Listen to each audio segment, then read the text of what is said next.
Welcome to Sustainability for Sinners, one of the most, if not the most, controversial podcasts in town. It pushes back against fake solutions, corporate-led interests, and the so-called green technologies that often do more harm than good.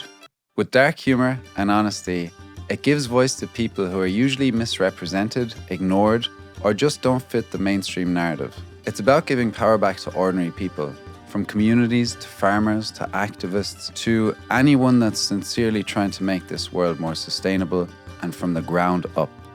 What you're definitely not going to hear are recycled talking points from government press releases or the corporate media. What you will hear may be uncomfortable or even shocking at first because it's from people on the scent to a better way of living that aren't dictated by corporations and corrupted institutions. This podcast explores how we can change things both locally and globally to tackle environmental issues head on, while at the same time improving the quality of all our lives. It's controversial, it's unapologetic, it's stubbornly optimistic, it's non-judgmental. I promise there's a lot to be gained, so please keep an open mind and enjoy the show. And if you do, please share, like, subscribe, follow, leave a rating, spread the word. All of these things help. Thank you very much. Hey folks, my guest today is Kate Mason, who's a very exciting person to speak to. She's an investigative journalist from Australia, and she's doing very important work because it shows us what's happening with, the climate goals, the UN 2030 agenda, all of these strange things that trickle down into our countries and shape our lives. Whether it's our food systems or energy or property rights, all the things that we hold dear that actually make lives worth living and, keep us healthy and everything.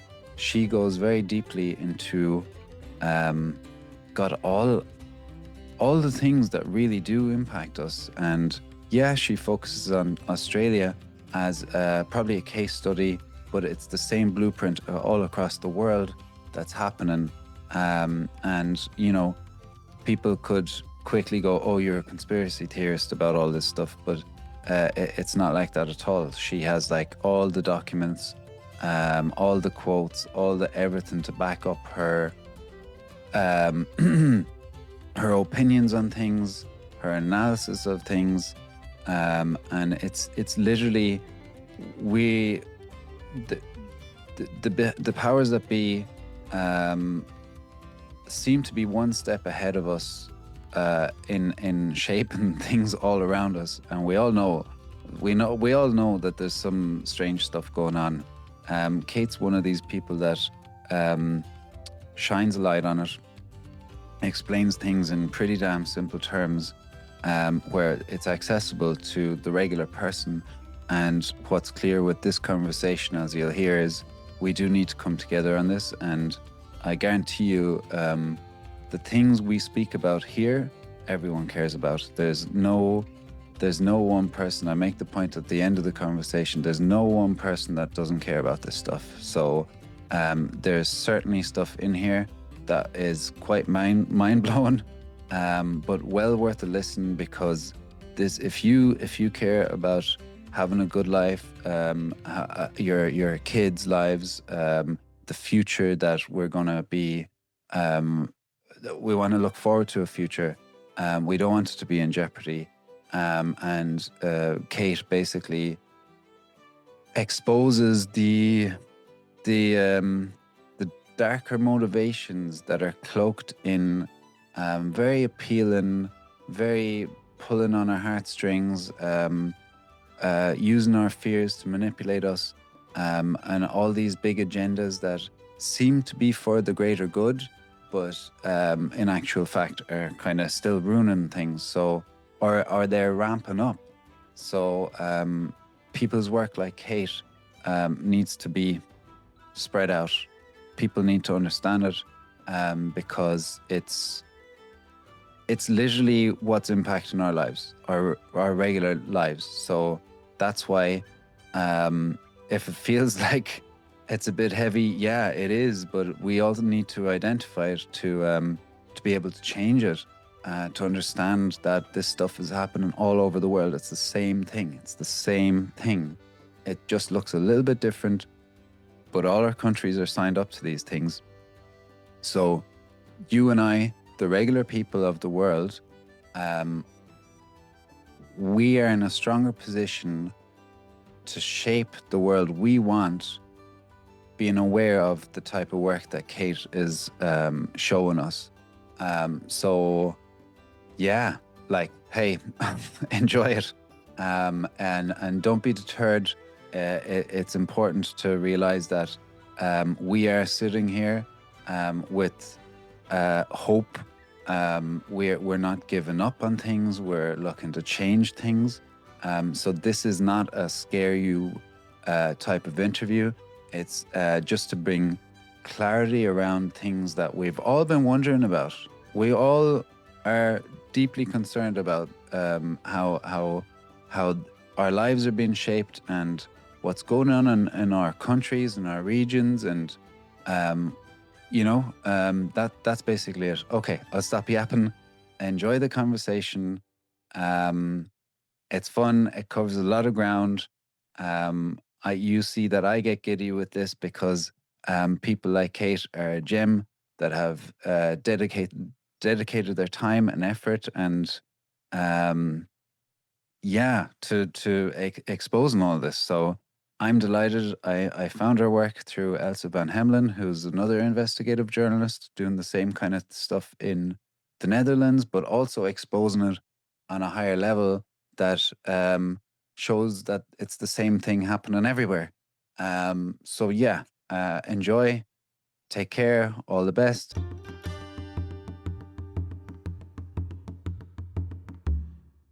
I think we're good. Yeah. Kate, Mason, welcome. Delighted to have you on. How Thank are you, you? Chris. Yeah, I'm good, thank you. Kate made me wake up early this morning because she's in Australia. Way before my normal rise. um, Kate, thanks so much for joining. And God, I have a million questions. Elsa, I'll do the intro for this, but Elsa put me onto your work. And Elsa van Hemelen is an investigative journalist in the Netherlands, but covers kind of similar things to you and looking at, basically what's happening in our countries from big policy and all these like big agendas that are really seemingly, or they seem to be really impacting all our lives. And we're all deeply concerned as well about our futures and how these things will continue to affect us because there's very clear plans in place that seem to be actually being seen through. They're quite successful on a lot of this stuff. So, looking at work of yours and someone like Elsa's, you're getting to the core of what the hell is going on and maybe how we counteract it in the best way possible. So I'm keen to hear your thoughts on all of this stuff. Maybe we could start by how you got into this thing that we're all Yeah, on now. Yeah. yeah, yeah. Well, so I messaged Elsie.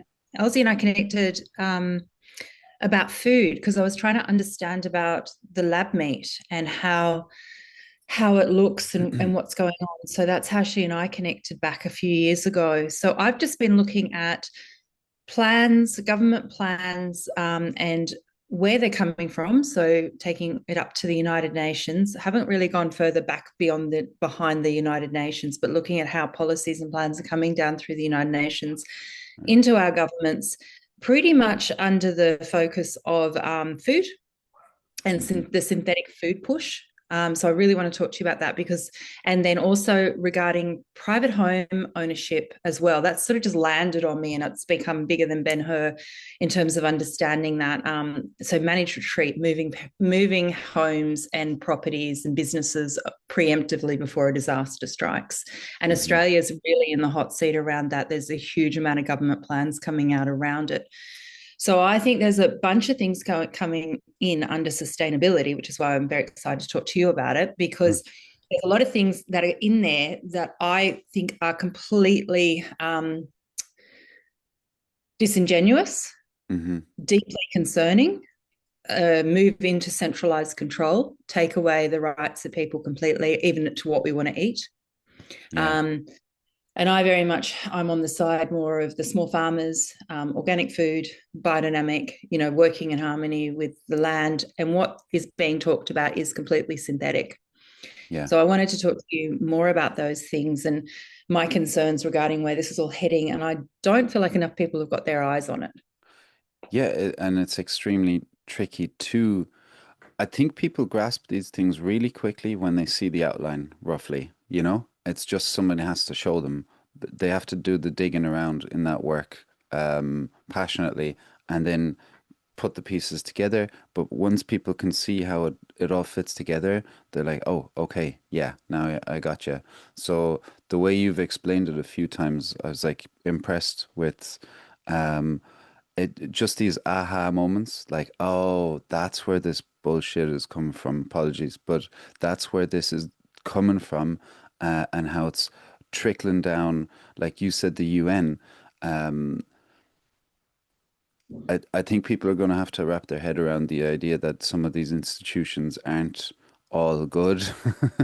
Like the World Health Organization has its parts, the EU has its parts, the US, their government, the Australian government, the Irish government, everything has these parts that we need to look at critically. It's not that we're complete, everything's bad, but we need to assess these kind of there's powerful movements within these institutions that are really, yeah, impacting the policy of the individual countries. And then it trickles down to us in our everyday lives. So whatever we're looking at on screen is actually impacting us right now. And yeah, okay, so the UN, you're Yeah. spotting as an institution that has Middle certain management, middle management, I would say, and then it's delivering Ah, policies down to our governments that enact them through legislation and through policy. And right. that's, I mean, it's pretty easy to see. You just read one of our government papers, and it will relate back to a UN policy or a UN agreement, particularly, the Paris Agreement, or Yeah. they're in there the whole time, like disaster reaction policies, send-day agreements. There's plenty, and I definitely have not tracked, all of them, but there's powerful think tanks behind the United Nations, which other people have tracked. And Yeah. then you've got big corporate entities that are in there with the United Nations. And I think it's Yeah. just due diligence. You'd have to be rather unintelligent or a bit like, and I don't mean this, it is a bit rude to say this, but to not think that those massive corporate entities that are Yeah. in there partnering with the United Nations, such as the Food and Agricultural Organization had a partnership with CropLife until I think last year, they had a Hmm. 3-year relationship with CropLife to transform the world's food systems. And CropLife is Bayer Monsanto, Syngenta, Corteva. Oh, I mean, it's nothing like it's so front and center to how yeah. the United Nations runs, that they have these Yeah. massive corporate partnerships tasked with enormous, biosecurity threats or transforming the world's food systems. I mean, that's Yeah. pretty big. So it's Rockefeller money or Bill Gates money. I mean, and they're all involved in synthetic food, and they're Yeah. in there, Yeah. paying money towards the United Nations and helping set up the United Nations originally, the Rockefeller Foundation. So it should be pretty common knowledge by now that there's stuff to have a look at and have a critical think about Hmm. Big time. the direction they're being heading into globally. Yeah, it makes perfect sense as well. If I was a corporation or if I was one of the elites, how do I steer things? I rub up the biggest institutions that have the overarching influence on everything with massive resources and connections in every country. Why wouldn't I go there? And if it can impact policy, like actually, like this is the thing that I maybe when I was younger, I didn't see it, that policy was like such a big thing. You know, you talk about voting with your wallet. Um, Yes, but that only goes so far. There's structures in behind what things are being taxed and what isn't. And actually, it's a good example of the flip side, where, say, in Denmark, they're trying to put raise taxes on red meat, say, and that's a way, a policy way to knock something on its head, pretty damn aggressively. So, yeah, it's Carrot fierce and stick. interesting. Hmm? Yeah, there's carrot and stick. There's Yeah. incentives to change, and then there's well, and then there's the sort of like the stick part where if you don't change, we're going to make it really hard for you. Yeah, I mean, you're forced into it. Like even the Elsa was saying about the fishermen and farmers in the Netherlands, like two-thirds of the boats have gone to the shredder of the fishermen, and they've been doing it for generations and generations, and then all of a sudden that happens, and she said, yeah, it's appealing because you get a bit of money, but you're really backed into a corner also. So there is like a an obvious carrot but also a very bloody, obvious stick that is actually coming simultaneously at you, you know? So, and that carrot might not be as great, but you just know that the opposite direction, you're bankrupting yourself or jeopardizing your livelihood. Um, Yeah. yeah, interesting. So it's moving fast though, what it feels like. Very, very 2030 sounds like not too far away, but like now we're in 2025. How bloody fast are they moving with this stuff? You Yeah, know? yeah, And absolutely. if like imagine say like me writing a book in the background. Most of the work is done in the background. You can't see what someone's doing. They just disappear off into the behind the scenes thing and they're working away. Imagine these big agreements that they are working away in the background and they're doing it with full-time jobs, lots and lots of money being fired at it all, and they feel like they're quite a few steps ahead because we're as a society not paying attention to it. We haven't wrapped our heads around it, and it's just like they're rolling it out. And before we feel like we've noticed it, it's already got us, right? Yeah. So the whole idea is to get ahead of it on our side, raise awareness, and maybe try and figure out literally step by step ways that we could figure out to push back on it or steer this in a way that doesn't jeopardize us and our livelihoods and our health and well-being and all of that stuff. So keen to hear your thoughts on how we do that. Yeah, well, I think personally people have to understand more what's happening. So Yeah. I have found it a little hard with the research and then being expected to sort of come up with all the solution, do the huge amounts of Show me research the and then answers, come up Kate. with. So yeah, if you're going to What? say anything, you've got to Yeah, have if the you're going to answer. talk But, about it, you I got to mean, show us yeah, answers. yeah. I just really think people need to get up to speed a bit more with what's going on so they can recognize it more. Because I Hmm. feel like that's the problem that people fall into it. There's great big, like say the United Nations have got behavioral change units, and it's just so well known. The way of communicating, the messaging that starts to trickle out, then Yeah. starts to normalize. So people just go along with it, and that's what I wanted to get ahead of things Yes. to sort of say it before it was normalized and so Yeah. that people might be in a different, like they're not in a propagandized state of mind yet, and so they might Hmm. have a bit more of a response, and then when they see it Right. in 5 years or it starts to affect them, it starts to bite them, they will remember something from Yeah. pre-propagandizing. That Yeah. was Yeah, my you're right. sort of You did right. theory, because they're very good. I mean, the United Nations, or when the different behavioural change units are very good. Australia, the governments work with behavioural change, and they're very good at it. They understand Yeah. human beings more than I do, because I get surprised by what people are going along with, or what Yes. one year they'll say, no, the government wouldn't do that, and a couple of years later they're accepting as just normal. Yeah. This sort of Yeah. incremental thing that You're happens. you're so dead right about it being like normalizing. That's a good term for it because you just become kind of, oh, that's that way now. Um, and also I think it's like you have to see or read or hear something 7 times for it to actually be something that you believe. So, like, if they're just flooding the airwaves and everything else, with certain things that you go, oh, okay. Um, Cows and climate change, 51% of emissions kind of thing.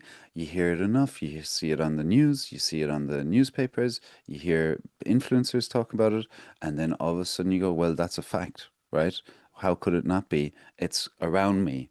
And even Elsa saying, um, she said something about the different things about energy security and the things they say they are and what they really are. And it's lovely to see both side by side. They're like, oh, car spaces means less car spaces or surveillance. All of these things become really clear then if you like go, oh, that's that very quickly. Like you're deciphering their nonsense, Yeah, basically. really Yeah. good. And Yeah, sorry as well. You saying that they work with behavioral change people. They really yeah. they do. They have like money to They've got a spend unit. on They don't just hide it. psychologists. Yeah, Yeah, yeah, yeah. And Professor Frederick Leroy was talking about that they have hard policy interventions in the background as well, so that, we talk about nudge economics and all this. I even saw it in university. Willingness to pay, how much are people willing to pay, how do you get them to pay that? um, like framing it all around the individual and how you can manipulate them. Like, so we're doing it very obviously in the curriculum, going, well, this is how you get people to care and shift into the UN agenda. So, yeah, so yeah, they're working on this, and they're extremely smart about it. yeah. They're good Um, at it. Yeah, yeah. yeah, Um, so yeah. Okay. So for people, why do you think they should care? Like, I'm basing a lot of this around self-interest in a bit of a cheeky way, but just like, yeah. things are distant, it's global stuff, but it's affecting us locally. Um, why should people care uh, about this, and come together and see that it's basically not a class war? It's literally, or it is, but it's it's just a tiny bit on the top is telling us what to do and shaping our lives. Um, we're all regular people in this. I see it. Maybe some have a bit more money and less money, obviously, but the way I see it is it's what this little upper echelon that is messing with us, and the rest of us are getting stood on. Our toes are getting stepped on, and our freedoms and health and well-being. So why do you think people should care about all of this stuff? You know, So my off the top of your main head. Yeah, my main areas that I want to talk to you about are private property ownership and Mm-hmm. food. So private property ownership, people are going to care about that. They're going to care Yeah. about it. The people that own a property are going to care about it. And so I don't think that's a no-brainer with that one. The food one, I think people should care about it. They should care about their health, and they should care about regardless of what you do with your health, you should care about the food not being centrally controlled and patented. Mm-hmm. So there's a basic, if I look at, so I've got two things to explain. So should I just jump into it and Go maybe here, tackle the treat? Lanner. I almost said Lannerai, which is Irish, but hey, jump in. I want to broadcast your message, like, because I think you're Okay. doing fine work. So, All right. you So tell us what we need I'll to know. start. Yeah, I'll start with the managed retreat stuff in Australia. So I'm looking at Australia, but I really want people to be aware. Whatever country you're in, this is going to be happening in your country. And Bingo. um, I only got alerted to the fact that it was happening in Australia because I was listening to it happening in New Zealand. And suddenly I Hmm. just put the words in my keyboard and then there's huge amounts of documents. And now more and more documents are coming out around managed retreat. So basically, managed retreat is where the government removes people from properties. They remove infrastructure and properties from areas that they deem as too high risk based on the IPCC, the United Nations IPCC climate models. So Right. they're doing a lot of projected forecasts for like this is what it's going to be in 2050, this is going to be 2030, 2050, 2090. Yeah. So the Australian government it's just released one, and I've written about quite a few of them on my Substack, and I've unpacked what they're talking about. But the latest one came out about a month ago, and they're talking about displacing 3 million people, or the climate change is going to displace 3 million people in Australia, and forecast for Australia by 2090 is around 40 million. So they're saying displace 3 million people by 2090, climate change. That 1.2 million homes are in a high risk category to climate change, and that property values are projected to fall. This is what the Greens put out. I couldn't find this in the government document. They said property values are projected to fall, without one estimate suggesting potential losses of 770 billion by 2090. And so Right. I've been looking at this for a while, for a year and a half, and different climate policies that are coming out that are very much going to affect private home ownership. And so that's what I wanted to talk to you about as well, and then go on to the food aspect, because cool. I do think it's really imperative that people have their eye on this, because regardless of what you think about climate change, some people will see this as the government being preemptive and being really caring, and other people who aren't that optimistic about the government's intentions might have a different view. So we're going to have two sort of separate people. Some people saying that's not enough, you need to do a lot more, and other people are saying this is really problematic, what's happening, and the structures that are being put in place now around private home ownership. So a report came out in New South Wales. So I can't change anyone's mind about it. I just think there are really powerful actors within this field that people need to be aware of. And one, and I'm only talking about one, is the Rockefeller Foundation. And Jacob Northengard, have you come across him, Professor Jacob Northengard? No.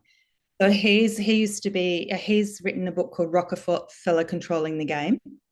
And that's all about Rockefeller's influence on the climate change policies, the directions, the areas of research, tracking it all. Yeah. So, and through the IPCC as well. So there's a whole book on how Rockefeller's really invested in this.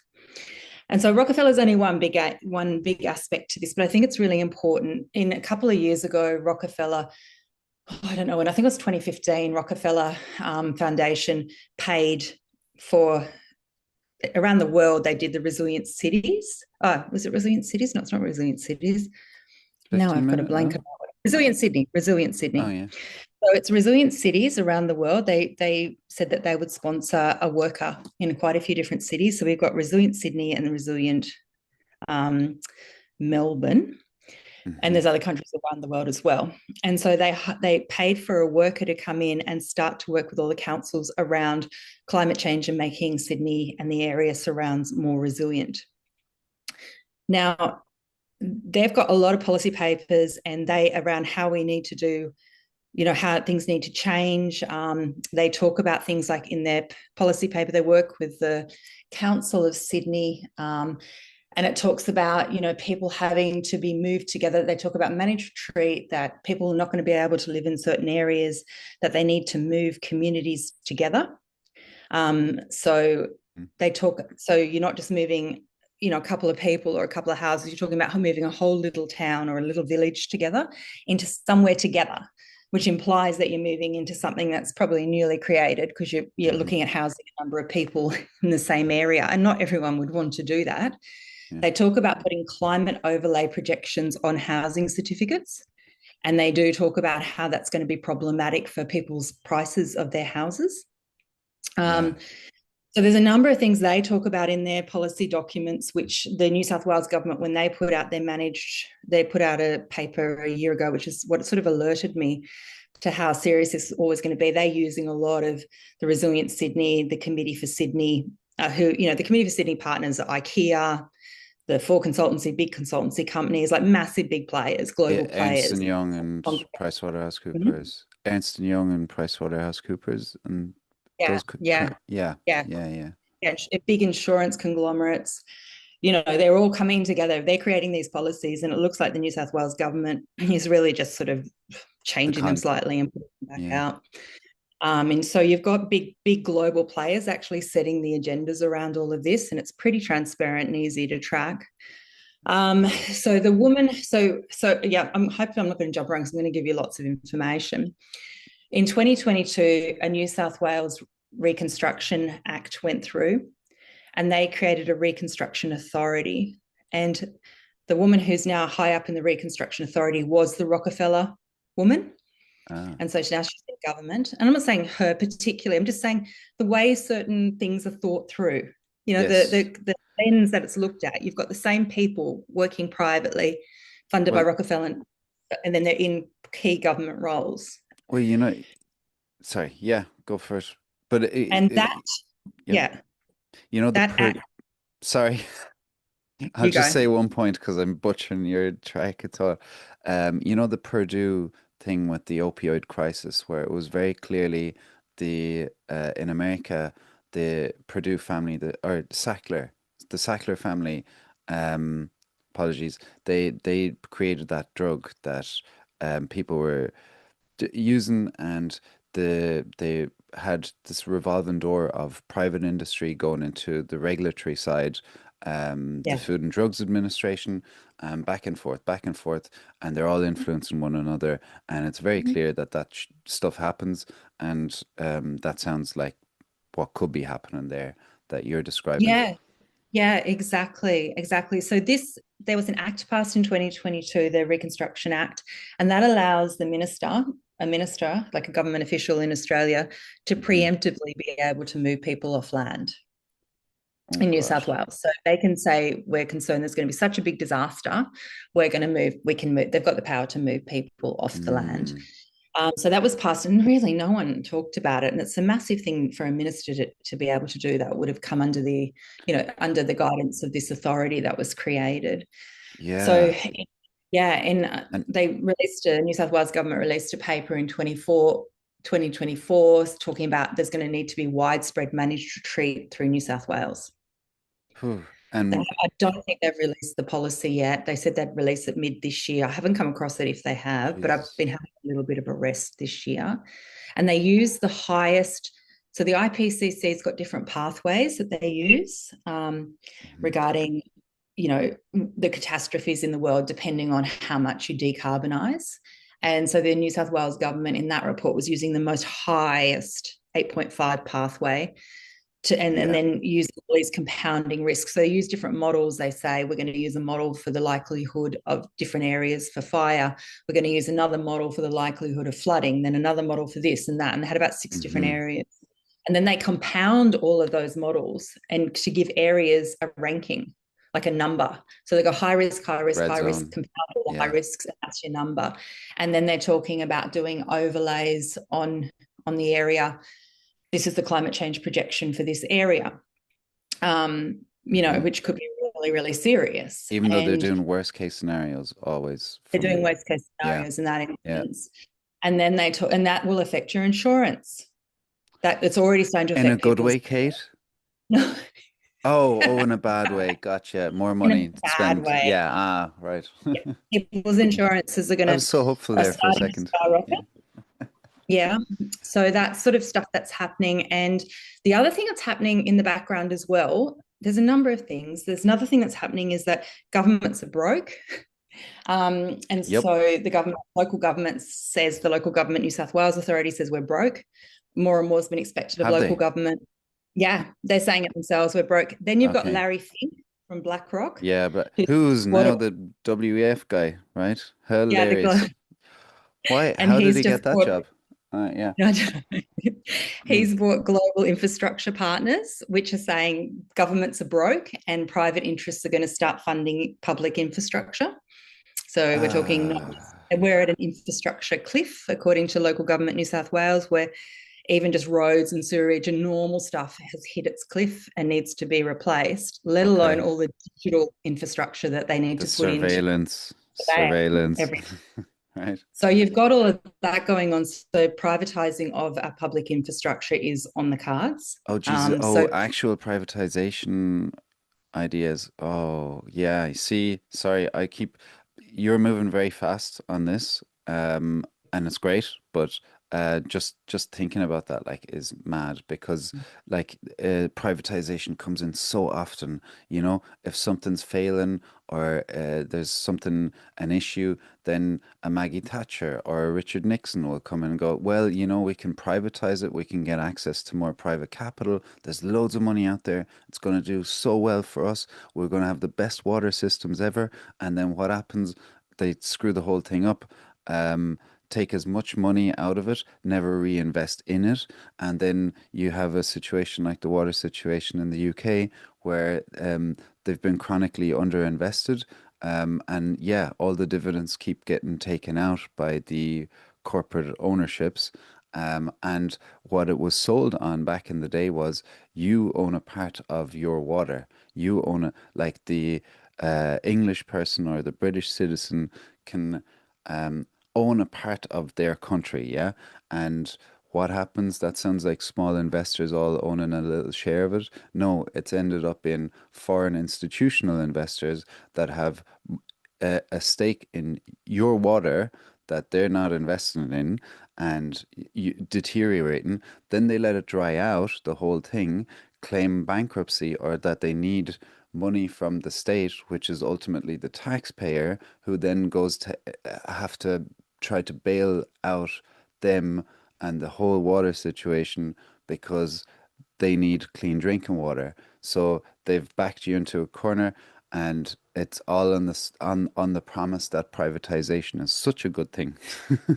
Sorry, yeah, but Yeah, yeah, no, that's a very good example.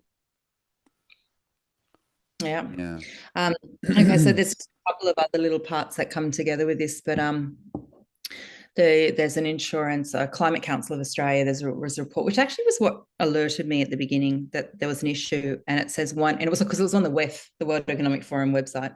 1 in 25 homes in Australia uninsurable by 2030. So you've got this imminent, issue, and that's going to just intensify. That it's just too high, yeah, or they won't insure anymore. yeah. Um, yeah. That's interesting. So um, just just so people realize it like that, the the idea is that uh, whatever damage is coming from climate change is going to be so expensive that the insurance companies can't actually afford to um, ensure everyone correctly, that enough money is in the pot to, like, the original idea of insurance is that everyone pays into the pot and then it averages out. People, like, the insurance company gets a bit of money, but that if people have issues, then the money is there for that. Say in Germany, they don't insure for groundwater. And my friend and his wife and little baby just bought a new house in a development, and then 2, 3 months later, the groundwater seeped in through the basement, um, ruined the basement, and it was like 120 or so odd K that they had to spend that they wouldn't get from the developer, and the insurance wouldn't cover it because they don't do that because it could be too expensive for them and they're too at risk. And you're left like a sitting duck with a huge thing. And I'm wondering how they're going to spin this in a way that, yeah, it's basically all a rub. Then, if it's expensive for climate disaster stuff, their their excuse now is maybe that to then you have to pay higher rates of insurance Oh, to no, cover that's already yourself. Does that make sense? that's already no, definitely they're doing that already. People are already, and so that, but there's other Yeah. stuff that's, so even in the New South Wales disaster mitigation plan, it says data on insurance affordability will be used to inform strategic land use planning responses. Um, which I think means, and I think I've read this in the New Zealand, because New Zealand's a bit further along in terms of, wanting to move people and what people are going to be reimbursed. And they talk in there about having, if too many places are uninsured in an area, because people just go, well, I won't insure my place. If I've got to pay 20 grand a year, and people are being asked now to pay 20 grand a year to get insurance. 20 grand. If I've got, yeah, there's people that are being, talking about that sort of level of costs already happening. Uh, So if you're being, and then they say, okay, well, I won't insure my house. It's pretty much, I think, what will happen is the government will turn around at some point and say, there's just too many houses uninsured in this area. If a disaster happens, it's too much of a risk. We can't let Mm-hmm. this play out. In the latest plan they put out like a month ago, they talk about a no regrets policy. So you actually, I mean, whose regrets? I think a lot of people are going to have regrets, if they do it like this.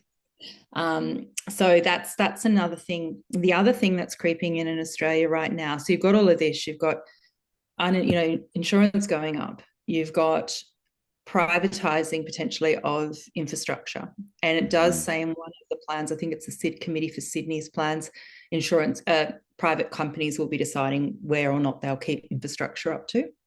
Mm-hmm. So we're really shifting, into something where they might just say it's not worth us to have this private infrastructure to this area. It's got too Right. much Oh, climate okay. change for the future. We cannot put that much money and resources into this And area. what can you give me examples of private infrastructure that you're thinking of there? Like, Well, what I are you just think as picturing? if they do start privatizing, because we've got I think it's happening all around the world, this as well, but our roads are terrible. There's potholes all through it. In our water, which is still owned by the council, we get sewage in it, Yeah, periodically. People can't drink it. There's a whole bunch of stuff that's been really needs to be upgraded. right. So if they do start to sell off those things, but they'd be talking, I'd say, about electricity as well, electricity infrastructure, Yes. um, which, is privatized. So, yeah, they'd just be deciding themselves whether or not they want to keep areas going, So, basically. so basically, all the essential services that we Yeah, doing kind of feel like essentials. are a public good, are Yeah, kind of going to be trying to be auctioned off to the I think private so. sector. Well, that's what the Larry Fink's sort of insinuating. And Yeah. the, so not that happening right now, but I kind of try to look at what I think's going to happen, or Yeah. what's being said is going to happen, regardless if it started to happen at this point in time, but where things will Yeah. move to Well, time. like it's so bloody obvious, Kate, that everything that they say, very obviously, they're doing. Like, you know what I mean? Like it's like it's there. They're on record saying we're going to do this, and we're like, ah, yeah, that maybe sometime. What? Oh, and they do it, and they're following through every Yeah, bloody it's in time. their They're plans. totally, It's in their yeah, plans. they're laying it out for us. We can all see it, and it's like just do a little bit of like look under the thing a bit. You're like, oh my God, it's there. It's all there. Like, Once yeah. once you have a look, when you start digging, this is my experience, it becomes like a spider web of vested interests that are just Hmm. sitting below the surface, and it just goes, Yeah. you're just like, oh my goodness, they're all just sitting there waiting for these markets and everything to come Yeah. about. The other thing the Australian government's doing now is, because they've got energy ratings on, like when you build a new house, you have to have, I think it's 7 or 8 star energy rating. They're going to bring in energy ratings for existing homes.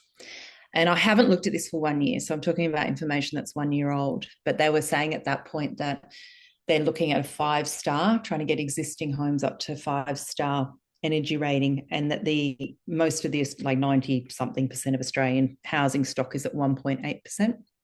Hmm. So it's like double glazing and insulation, and Heat pumps. Yeah. yeah, but they go on to say that that will only be for a few years.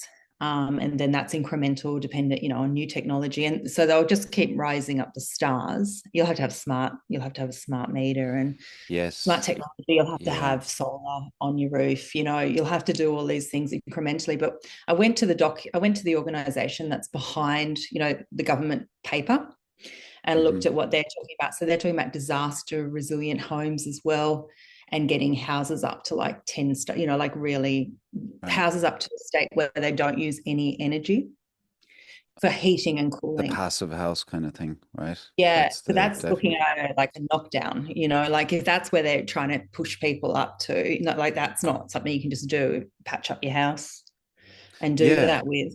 uh, So there's all these extra costs that are going to come in. So what they were talking about a year ago was that that would come in on your house when you go to sell it. So your energy Uh-huh. rating on your house would come in at that point. Or if you wanted to rent it out, you'd have to have it up to a certain standard. Yeah. which I understand. I do understand that rentals should be good. I Hmm. also am concerned about how that's all going to really look for the rental market and for just Yeah. mum and dad, like people who just have one rental home rather than big corporate entities that are coming in and renting en masse. Yeah, different types of landlords, right? The small landlords, they're not the big rich guys. They might have inherited a house that might be their pension or whatever on the side. Like, to distinguish Yeah, between the different types of landlords, it's a lot scarier when it's a big BlackRock type investor in the background that has loads and loads of apartments and knows exactly how to squeeze you. Um, should they choose to do so, or the private equity funds that do the same and they're really yeah. ruthless. They're Or brutal. Yeah, the build to rents, Blackstone build to rents, we yeah, who they're coming in big time into Australia. They get incentives from the Australian yeah. government. They get put, kickbacks to do their build to rents. So we're looking at a point of so because banks have to get down to net zero and not Hmm. have, you know, insurance companies have to get down to net zero. So they're going to be incentivizing houses to upgrade and to do different things that they want to do that's meant to be sustainable. And I don't know if I'd agree with all of them that they are as sustainable. A lot of this is, I think, is a lot about creating new markets. Yes, Um, and I've so, quite a yeah, so critical then, look on that as well. Yeah. yeah, yeah. And so then you've got like, okay, so say somebody has got their house, they the rates are going up because of the infrastructure, Hmm. because there's all this, we've got to mitigate climate change because they talk a lot about mitigating. So there's going to need a lot of money and resources to mitigate climate change, whatever that might mean in the area. You've Hmm. got your rates going up, potentially privatizing some infrastructure. How that looks, I'm not 100% sure how you'd pay for that, but it's going to be a cost. Private Yeah. corporations don't do that for free. You're going to have this climate change overlay over your house with the worst case scenario, which is going to affect the price of your house. And then it's going, because they also talk in the government documents about incrementally, we can try things for a while, but climate change is such a wicked problem. You just don't know where it's going to end up. So it's kind of like this thing that you've got over your head, you don't know where it's going to go. Yeah. Then you've got, I've got to upgrade my house. It might cost 200 grand or 100, 200 grand to get it to a 5-star rating. Somebody may not be able to buy it. The bank may not give a loan unless it's Hmm. up to a 5-star Hmm. rating, 5 or 6-star rating, wherever it is at that point. So you might be in a position where you're like, I think I just got to cut my losses and get out of here. And who's going to buy it is potentially, I mean, in my mind, is going to be the BlackRocks and the big corporations that don't need Uh, mortgages and right. come in and make a Yeah. killing. Cash buyers kind of thing. Yeah. But also, the other thing is in the government documents, they do actually say quite explicitly that private corporations could be given the land in return for helping people move off it. Like it says it just black and white. That's the land grab thing of y- a lot of this. I was talking to Dr. Frank Mitloiner um, a couple of weeks ago, and yeah, same thing. Like this. Sorry, after losing my train of thought on it, but yeah. Sorry, go ahead there, Kate. Apologies. I No, no, tried to think about no, too that's many fine. things at the same time and I dropped them That's all all. right. I've just said about so many things. But it's for me, it's hard because it's the bigger picture that becomes problematic. It's like all the different pieces that you see, and you go, well, they're all coming together really at the same time. This is pretty Hmm. intense. And no Yeah. one's really putting that together, that all of these pieces are moving into a puzzle that's going to hit people, private homes, really a lot at the Hmm. same time. I did All want the. to mention that, yeah, in this latest government report that came out about a month ago, the IPCC, the United Nations IPCC, which is where the climate change modelling comes from, they now have this when they're looking at risks from climate change. They now have in there, they've got 4 sections, and one is response. So they're saying that actions to address climate risks may cause more problems. And they give an Mm. example, the Australian government, like, cutting down trees to put in, I don't know what energy, alternative energy, Yeah. means that, you're losing the carbon sink of those trees. So And I find that really interesting. Now it's like, so hold they're on, things they're can going to what you mean by that? Are they saying that if you cut the trees down, you lose the carbon sink, or are they yeah, saying, yeah, yeah, okay, is that yeah. not a good? But Hold on, I'm missing that because No, If so they're saying if you cut down trees, you're losing the carbon sequestration, like the sequestering right, of the carbon. yeah, Um, and that might be done for, I don't know if they named it, I think they said for energy. So that might be done like, when they go in and they put all the solar farms down, or they put yeah, the wind turbines, and then they're really, like in Australia, they're like, people are really fighting it because yeah. they're raising huge amounts of incredible old forests to do it. Oh, so they are doing exactly the okay. Oh, that's what I Yeah, was they trying are. to understand. I was Yeah, they thinking are. yeah, gotcha. Okay, makes Yeah, sense they're doing because that. that's Yeah. the whole emissions, hyper focus on emissions is complete nonsense because if you do it and you're doing all these crazy climate policy interventions that end up actually releasing emissions because they're so damaging to the environment, and they have loads of other unintended consequences and intended consequences where you go, Jesus Christ, leave the bloody trees there. That's not how we do this. It's not like we're doing it in metrics and not values and everything. Like if we just keep focusing on the metrics, this stuff goes all over the place in the worst way. So yeah, Yeah. yeah, Yeah. okay. Well, they're now saying that also is going to be a factor, that all the Mhm. mitigation policies they put in, which are things like, because they say renewable energy is the mitigation policy for climate change. So that will Yeah, mitigate climate change. That's going to have effects that are going to be yeah, damaging. So, I of mean, at least they're course. saying it because it's very obvious that's the case, but it's like that gets factored in then. So it becomes this, there's nothing like, okay, let's do these things and then everyone's going to be okay. Everything's just a constant model of, things getting worse and worse, I think, Yeah. like lack of clarity on anything. But the things they expect people to do for it is extraordinary, in terms of just, so in this latest report, they say 8.2% of residential buildings are located in high risk areas in Australia. 8.2% already. Do Um, like I have a background in property. That's what I studied. That's what I worked in. yeah. Residential property is the largest asset class in the world. Like Mhm. property in itself, yes, but residential alone is the largest asset class. So of course, if you are a big corporation or an elite or a globalist, whatever, you are looking at that as a massive moneymaker, and a massive opportunity. If you can get your hands on that stuff, that's the gold because it's the most money in the world, which is an interesting thing to realize, because Mhm. we all have homes and it's our biggest investment in Yeah. our lives. If you're in a position to buy, then holy damn, that's massive money. And they're looking at this going, this is big money. How do we get our hands on this? I You know, know? I know. And there's another side to it that I want to talk about as well. But so this report says 8.2 are located in high risk areas. 8 points. Hmm. I haven't looked at the whole report because it's 280 pages. I got through only like 60, but 8.7% are in very high risk areas. And depending on the Interesting. models they use, they're looking at potentially 1 million residences that are at high risk by 2030.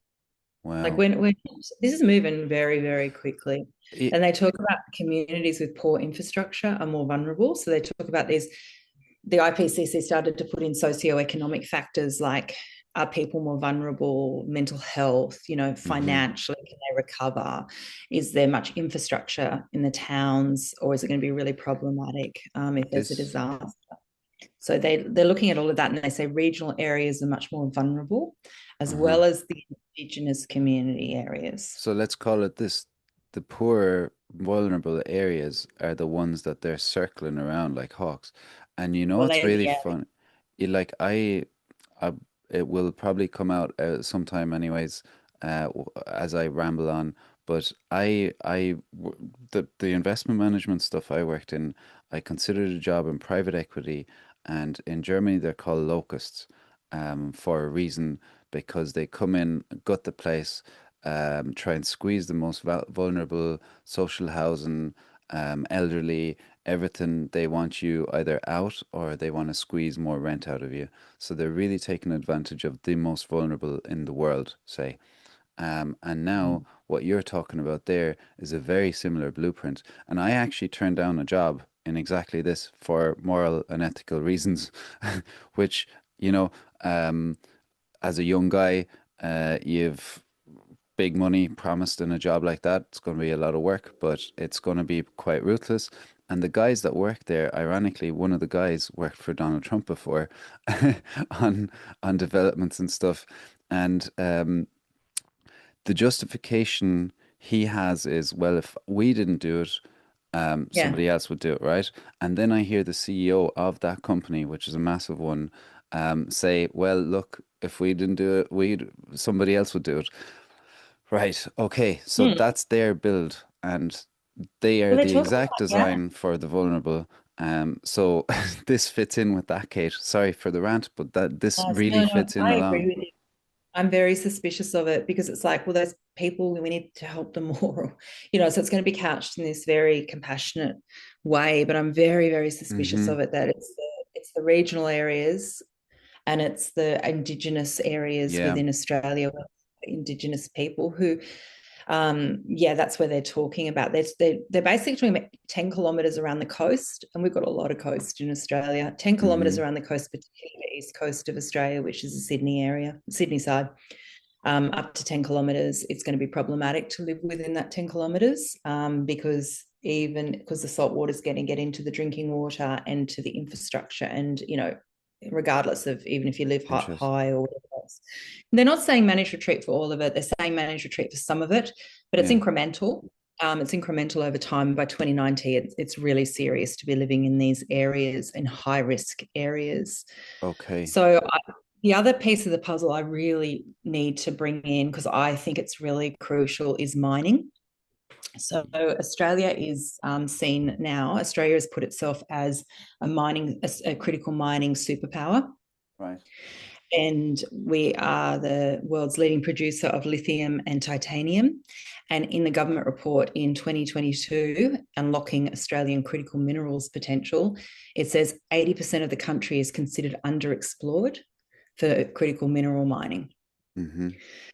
We're now, Australia, considered a domestic source for critical minerals under the US Defence Production Act. Yeah, so we're seen as like a domestic source for United States critical minerals. Mm-hmm. And critical mineral mining. So there was a climate, it's not called Climate Portal, I can't remember the website, but they're pro critical minerals. They say coal and mining extracts 40 to 90% usable material, whilst copper mining extracts 1% usable material. So you're looking at really a lot of mining to get Mm-hmm. certain materials there. Mm-hmm. The mining companies are eyeing off vast farmland on the Murray Basin, covering tens of thousands of hectares of farmland for sand mining, and also in Victoria, covering 40,000 hectares of primarily agricultural land. And according to a report by the University of Queensland, a rush on critical minerals is coming for our most remote and disadvantaged communities. 57.8% of critical minerals projects are situated where Indigenous peoples have a legally recognised right to negotiate, including native title claims. So we've got this land that in one report it's talked about that it's just so dangerous to live on because of projected climate change. And we've got this land that is also heavily wanted for critical mineral mining. Mm-hmm. What a So coincidence, Kate. What yeah, a coincidence. I think it's worth. And then I just came across the UN's just put out a new report on calls for responsible financing and investment in energy transition minerals. Uh-huh. And that mineral extraction has increased fivefold since 1970. And the market for critical energy transition minerals, so that's all the building blocks of clean energy technologies like Mm-hmm. solar panels, wind turbines, and batteries, is expected to continue expanding rapidly. In 2023 alone, the demand for materials such as nickel, cobalt, graphite, and rare earth elements saw increases of between 8 and 15%. And in the case of lithium, demand by 2050 will be equivalent to 9 times the 2022 world production. So they're Mm-hmm. saying to achieve net zero by 2050 would require investments in mining energy transition materials of up to US dollars 450 billion by 2030 and 800 billion by 2040. So they're Jesus. calling Yeah. on, so we're looking at, so mining for critical minerals is green. And, according to, the United Nations. Mm. So we have bonds in Australia where the treasurer, you can get kickbacks for for take, you can get kickbacks and money back for doing green infrastructure in Australia. Yeah. So I just think this is all pieces of what's happening. Yeah, and like taking in the geopolitical context that we're in right now, where there appears to be like a kind of a bifurcation, a splitting of the world, with East and West alliances and a rebalancing or changing world order. Along with that is a huge drive for clamoring to resources. Like the Chinese thing is the Silk Road Initiative and all these bridges and train tracks and everything that they're building so that they can have their access to the critical resources they need. And the West does as well. In particular, the US is concerned about, say, semiconductors and things that Taiwan creates. That's in the um, the Southeast Sea, South China Sea, and they're very worried, and they want this, and it's critical for their development. Now you can imagine if there's this big push for the big business model that essentially we're talking about business. This is nothing more than business. This is business and control that coming down from the top, where these big players that are very smart and dedicated to the cause of making loads of money, they want to figure this out. And in line with all of this is they need the resources. They need to snap them up and also make money off them. So this push, this drive to, you know, safeguard those critical minerals and everything fits completely in with this, right? Like it does, you know. Yeah. And if vulnerable people and communities are in the way, well, then perfect. We get them off that patch and we take all that stuff and then we use it, as you're saying about the private infrastructure, then we can do these land grabs and take the critical resources out of it. And that was what I was saying where I lost track of thought. Dr. Bitloiner, we were talking about the NGOs that are being used to smash family farms to pieces, like in Point Reyes, where they get to grab the land, and then it might be under the guise of a benevolent NGO that's going in to buy this stuff or to get it off the farmers, but then it goes into the state's hands and could be flipped pretty damn quickly for residential property or resources, anything, Yeah. that seems to be the game. It's all Yeah. money. Yeah. Absolutely. Mm. Yeah, it's extraordinary because all this talk I've just talked about with the homes not needing energy and um, like Yeah. all this catastrophic climate change modeling. The Mm. thing they don't talk about is data centers. There's a necessity to have Oh, all there's an these impact to data centers. surveillance. Oh, there's an impact. It Oh. actually uses Mhm. quite a bit of energy and water, but that doesn't get mentioned. It's not that. That's just a given that we need to have the skies flooded with technology that can surveil us, and that we need these massive data centers. So the quote I've Mhm. got is that they can going to consume as much as 8% of the grid's demand by 2030. Yes. And then like a typical hyperscale can consume 3 to 5 million gallons of water per day. And Yeah. that's comparable to the daily water use of a city population of around 30 to 40,000 people. Yeah, So that's that's scary. never factored in. That's never like that's just a given that that's a good thing to happen, that we have to surveil everything to save the Hmm. climate. Yeah. Yeah, I'm seeing the stuff coming out from the US about these massive data centers and their energy use.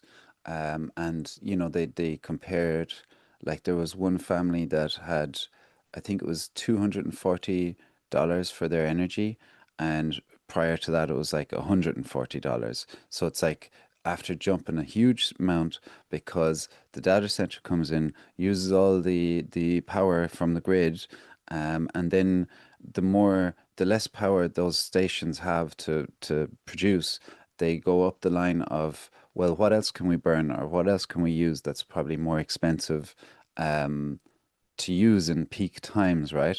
So the bills of the average person in an area where the data center is has indirectly is actually going to pay more for the electricity that's been there, and they're not guaranteed that they're going to have the electricity in the downtimes because the big guy over there is going to just sweep it all up, and they have the influence to influence local government and policy and everything. Yeah, it's a serious thing, and water as well. Yeah.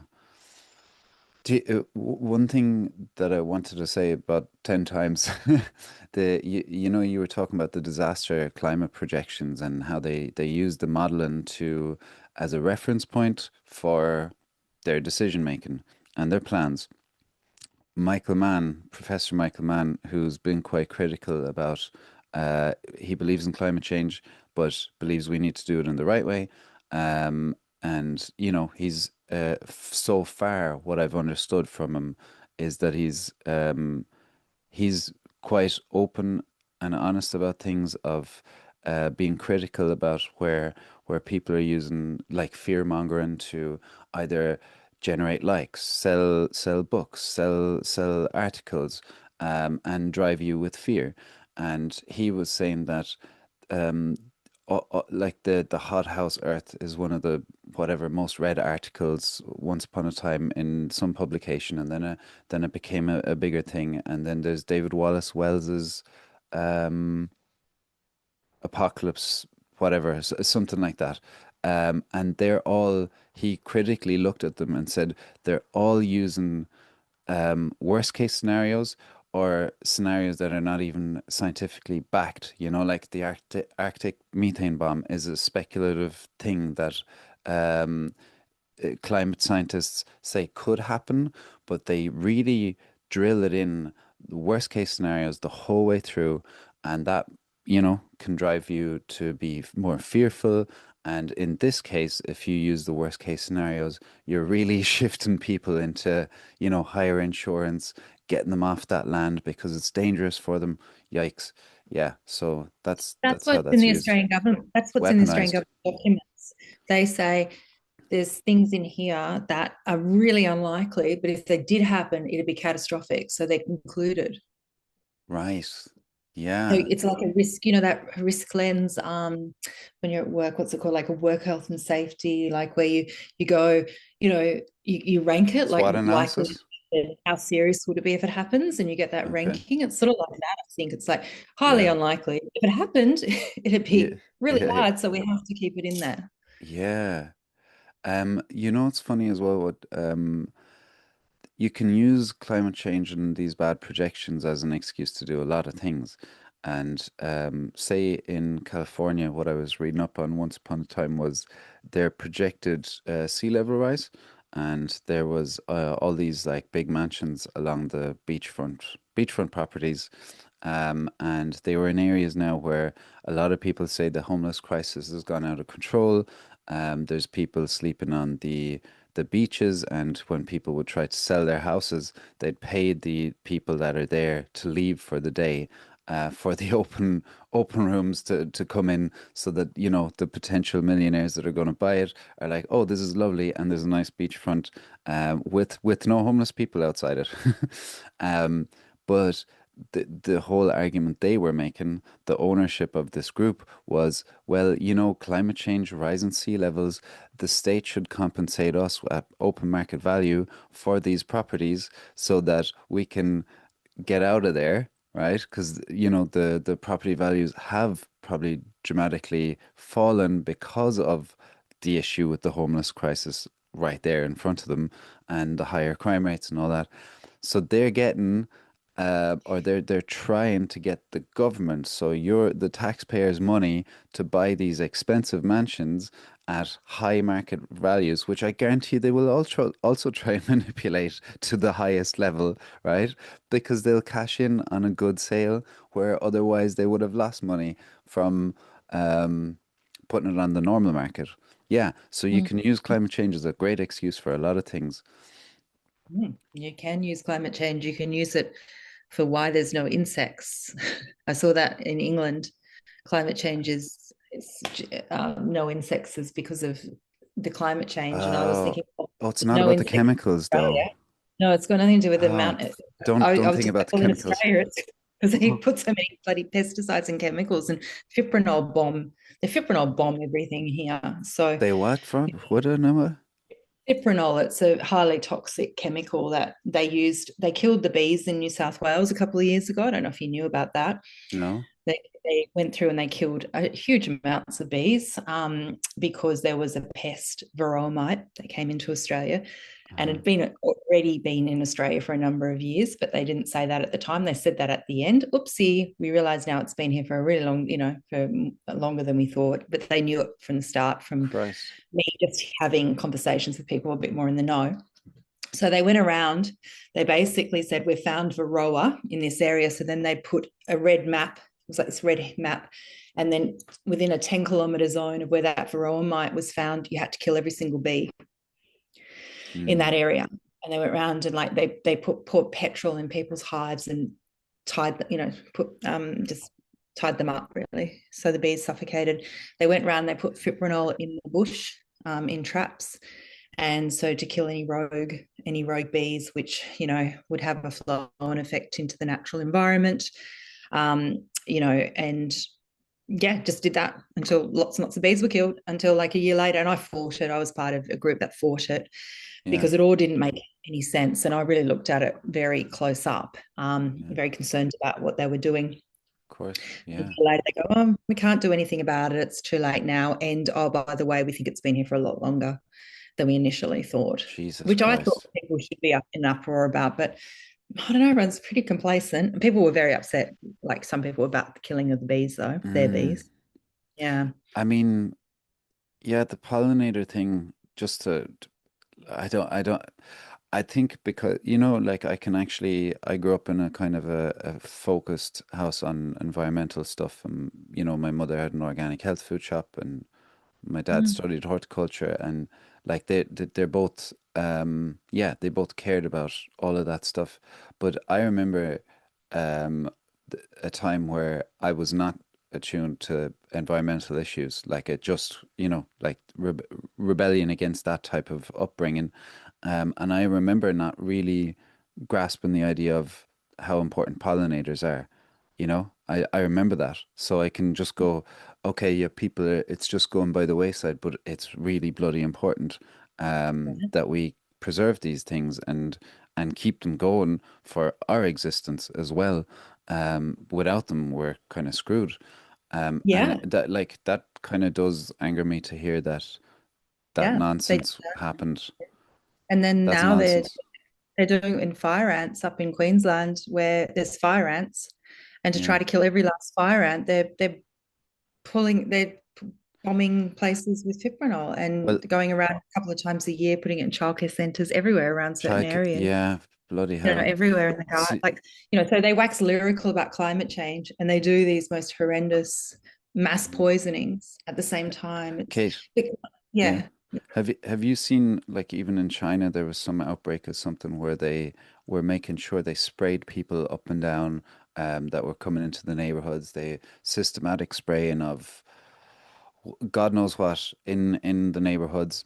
And what I'd be thinking, because I like my background is property and investment management, is the money lens. Like, what is to be gained here? Oh, massive sale of a certain chemical.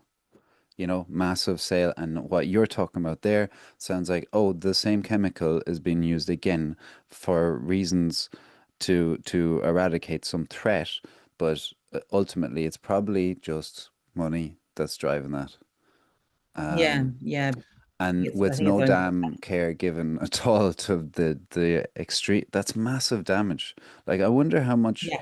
we talk about like these like huge bad things that have happened, and there's a lot of bad things that are like happening again and again and again all over the world. And yeah, it does feel like a big world, but if we keep reading these stories about bad things happening and there's nothing going the other way, um, wh we're going to run out of all the valuable things that nature has and God or whatever you believe in has created for us to sustain us on this planet. And if we keep destroying those very things, I really, like, I really wonder what goes through people's heads that are in these, that are knowingly doing this. They have children. They have, like, they're not all like just alone. Um, they they surely know that they're destroying the earth. Like they surely do they get it? I Or think are I they don't just think like so. locked into the I money think they thing and think they don't care? no. I mean, if you look at the fire ant or whatever, they would think that potentially people would think, well, these invasive pests have such a damaging impact on the environment. We have to weigh it up. That's how they think. Or we got to make sure that we can't get varroa mite here because it's going to have such a, it does have a bad impact on the Oh, bees. no So doubt. There's probably they some just think truth like to that. it. They think Yeah. like, like we have to do that because the alternative is so much worse. But the thing from looking at the bees up close, and I really did and wrote to government a lot and really was on their tail, they are Yeah. just not responsible. They just are not responsible for what they do. They don't even tell you how they're going to clean up the chemicals. They don't, because they don't tell you anything. We're expected to just sit there and just be passive, passive around what they're doing. And if you ask too many questions, you just get ignored. And I Yeah. think they have a responsibility to be really, really front and center if they're going to do things like this, with how they're going to clean it up, how they're monitoring it, that, Oh, yeah. Well, and it not doesn't just be. outsourcing the services to, say, a private company that goes, I got this, or yeah. Can I, just to finish off the managed retreat, because there's just one Yeah, last go piece of for this. it. Jesus, yeah. Yeah, yeah. Have you heard about ecosystem services and the Yes. commodifying of ecosystem services? So the other part of this is what they're going to do is the ecosystem services. Do you know that So Rockefeller made a bid to put ecosystem services on the stock market to trade in? okay, I'm gonna curse for this first time on this. For fuck's sake. Like, um, no, can we just explain what ecosystem services is for But people? they So, they're monetizing and breaking down nature into this much nature gives this much pollination service. This much nature gives this much carbon yeah, sequestration. This they're much nature gives this much fresh air. they're And then they're putting, cataloging the whole thing. They're cataloging environmental accounting type thing where they're really figuring out how much everything is worth. And you know what it makes me think of the Oscar Wilde quote, they know the price of everything and the value of nothing. that's Yeah. great. Um, but Yeah. ecosystem services, the original term was how your ecosystems around you clean the water, clean the air, produce food or whatever. Nature is around us and helping us. And what they are doing now is co-opting that term Yeah. and trying to float it on the bloody stock exchange. It was like a bid to do it. It's still sitting there. You can go and find it. Into Development Bank and Rockefeller. Yeah, I think it was about a year or two ago, actually, to get it on and start trading in ecosystem services. But that's definitely what's on the cards. It's happening. So when they talk about, so I think also when people are pushed off land, they're yeah, going to come in, these private corporations, and do their ecosystem services and regenerate the land. So I think they can't make it look too disgusting that it's just being handed over, like yeah. to private corporation. It's got to look like it's like not that bad. So then it'll be like we'll regenerate the land, and there'll be ecosystem credits and services and Yeah. everything like that. So that's definitely in there as well. And what I had a good conversation with a guy who he was talking about biodiversity credits Yeah, so there's carbon credits and biodiversity credits and biodiversity credits apparently generate more money if you have the thing people are the companies and whatever however the trading schemes are set up it's more appealing to have the biodiversity credits because and if you own them, or if you're the person with the plot of land that can have the biodiversity credits, then you can sell them off or yeah, whatever at a higher expense. So there's big money behind that.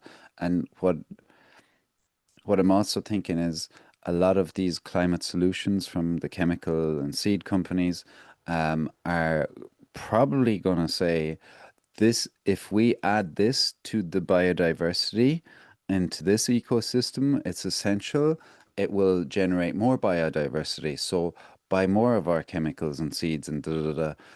Which will get governments to also help fund us, which is more taxpayer money that's coming from our pockets. Yeah. Absolutely. They're definitely going to do. I'm just trying to find something that Corteva's doing. So Corteva, which is one of the big chemical companies. They've got a Okay. partnership with Indigo Ag, and so we're getting onto food now. They're incentivizing farmers with carbon credits for farmers. Use Corteva products, and then you Climate get more smart. carbon credits. Yeah, And then yeah, yeah. Microsoft buys 40,000 carbon credits from them, to become carbon neutral, to become carbon negative by 2030. Yes. So you use chemical products, and you can get more carbon credits. Jesus Christ. And um yeah. Yeah, that it's a whole money game, isn't it? The more we talk about it, it just seems so clear that it's money. Yeah, Like it's yeah, oh, that's by the way, right. do you know what I always think? And like it sounds very simple, but and reductive, but what Bill Gates says, we should just do the opposite. Is that enough? Like to just, is that not clear for people? And every time I talk about Bill Gates, I think people go, "Oh, you're an anti-vaxxer or you don't believe in stuff." I'm like, no, this guy, like, this isn't about me being prudish about science or whatever. It's like, no, this guy's causing real damage. Real damage. Like Yeah, this isn't me with ideologies that it's crashing up against me. It's like, no, this guy is doing really shady stuff, like, or appears to be doing it. I don't know. Maybe not. Maybe he is the doing all this for the greater good, Kate. Did you yeah, maybe. do you remember the conversation with Frederick Leroy about long-termism, where there's these true believers that think sacrificing the here and now for the future human race is the thing. That's what they and that gets them to justify their poor actions against all of us and all the animals and the environment. And you're like, wow, either they really feeding into this nonsense or they believe it, they truly believe. Yeah, Like Elon Musk and Bill Gates, the ones that care about the future of humanity, but they don't care about humans, kind of thing, yeah, yeah, And you're like, yeah, yeah, great. That's yeah. where No, we that's are. good. Yeah, absolutely, Yeah. absolutely. So Now, did synthetic, you? yeah. Yeah, do you feel like you got the Yeah, go energy for it. Yeah, yeah, synthetic yeah, food? yeah. Yeah, do you feel like I Yeah, mean, yeah, yeah, yeah. Kate, Absolutely. I It's feel just like a this whole is bunch going to be just our first conversation from of. I love talking to you about this. I love talking to people that are really in the know and they've like done the homework on it. Yeah, just trying Um, to work out what's going on. But I mean, food may be a bit easy because you've covered sort of stuff I'm going to talk to you about a bit as well in the interviews I've heard from you. oh, So yeah. just to set the scene, the United Nations is saying we need to increase food production by 70% by 2050 because of the growing population. So that's Mm-hmm. according to the United Nations has got a food and agricultural organization. So they've got all these different units, and this is the Mm-hmm. one that focuses on food. This is the one that had the partnership with CropLife until Yeah. about a year ago. And CropLife is Bayer Monsanto, Syngenta, Corteva, etc. And so they're talking about to do this feeding of this population, we need to do agricultural innovation. So we're looking at least the second biggest round of this because they did the Green Revolution, Mm-hmm. Mm-hmm. which was the monocrops, the massive chemical inputs, big crops, went into Africa, went into different countries, caused chaos and havoc. Yeah. Now these big players, Rockefeller, Bill Gates, Bayer Monsanto, the chemical companies, there's an organization in Africa that's like, get the hell out of our country, get out of our countries, get Yes. out of here, causing so much disruption while all of these guys are virtue signaling about what they're doing in African countries. Have you So seen? they take the seeds and then they patent it and sell it back to the farmers as genetically edited seeds, etc. And let no farmer right? I'm from a farming background. I work on a farm. My my two uncles are farmers, my friends are farmers. Let no farmer think that they should need to defend these guys because yes, we buy products off them, but that does not mean that they have our best intentions at heart. Yes, I buy lots of different brands, but that does not mean that I need to take care of them and protect their reputation. Because Yeah. one of the reports I read in about the African stuff, there, you know, it's about if you want if you want to industrialize Africa, if you see it as a big, by the way, randomly, I picked this up because I was thinking of Yeah. it's Africa, right? Yeah. But I picked it up thinking about your critical mining or the resources in Australia, and that's like these guys are vultures looking at it, and Yeah. like Africa is Yeah. rich in resources, and it would be a rich country and continent had we not. Yeah, doesn't matter. I won't go there. Yeah. But Yeah.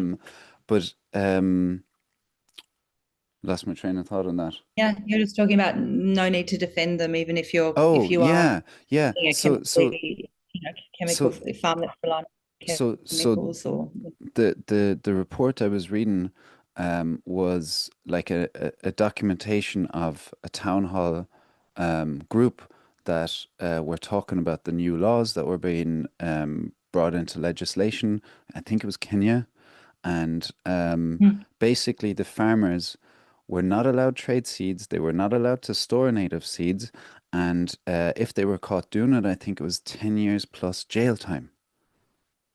So Was like, that patented seeds or there because I've got that, but it's yeah. patented seeds. So if you share anything that's like a patented seed, you get 10 years.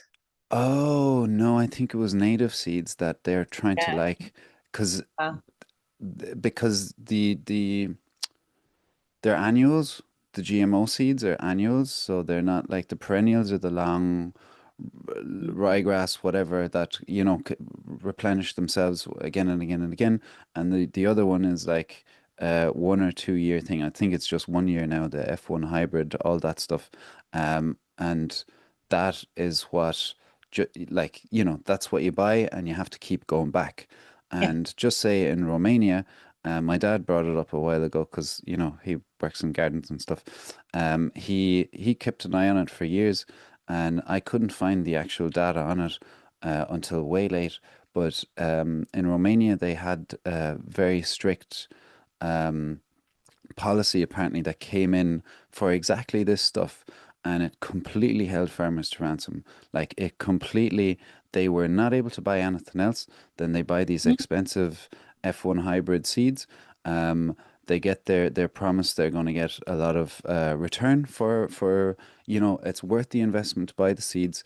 They give you a better return, but you just have to keep coming back every year to buy new ones. And then all of a sudden the price increases for these bloody things, and you have no other seed left. You've nowhere to turn, and that's when the suicides start happening. That's when the real struggles come, and that's where the state did not come in and defend them. So yeah, they're up shit's creek without a paddle, and they're backed into the corner. And then look at, say, Africa as the example. If the price rises for those seeds, Yeah. and they're not allowed to keep their own native seeds, and they're going to go to Yeah. jail for the native seeds. Do we Yeah. see a problem here? Yeah, yeah. I think patenting things is really problematic.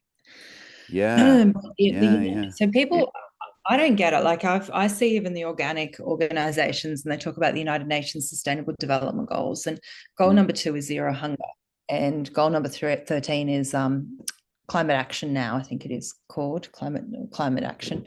yeah. Now, under zero hunger, so that's always the justification for why food has to become synthetic. We've got to feed the Mm-hmm, world, and we've got to save the mm-hmm. climate. They're the two main ones. I mean, water comes in as well, but not as much as those two main ones. So the United Nations got plenty of documents outlining that they're completely on board with synthetic food, completely on board that Yes. that's going to be Yeah. what helps the future and the future food production. There's nothing difficult about what they're just saying that. Um, yeah, and I've said about how the FAO and the crop life trans are working together. Now, the other thing, so they're really talking about lots of technologies, genetic engineering, CRISPRing. Hmm. So removing genes, implanting genes, making different cuts in the genetic structure. They're saying that they've got it's climate smart seeds now. So Right. Yeah. these seeds are better for the climate. They're more resilient to drought. They're Hmm. more, don't need as much water. They may not need as much pesticides because they're laden with, things that kill the insects inside them, Yeah. really Yeah. Yeah. concerning us eating them. But, you don't need as much chemicals to be put on them. So the guys like Rockefeller and, they were very instrumental in the Green Revolution. Now they're starting to say the Green Revolution was great, but we caused a lot of problems, Yeah. You monocultures, can. Yeah. soil You can.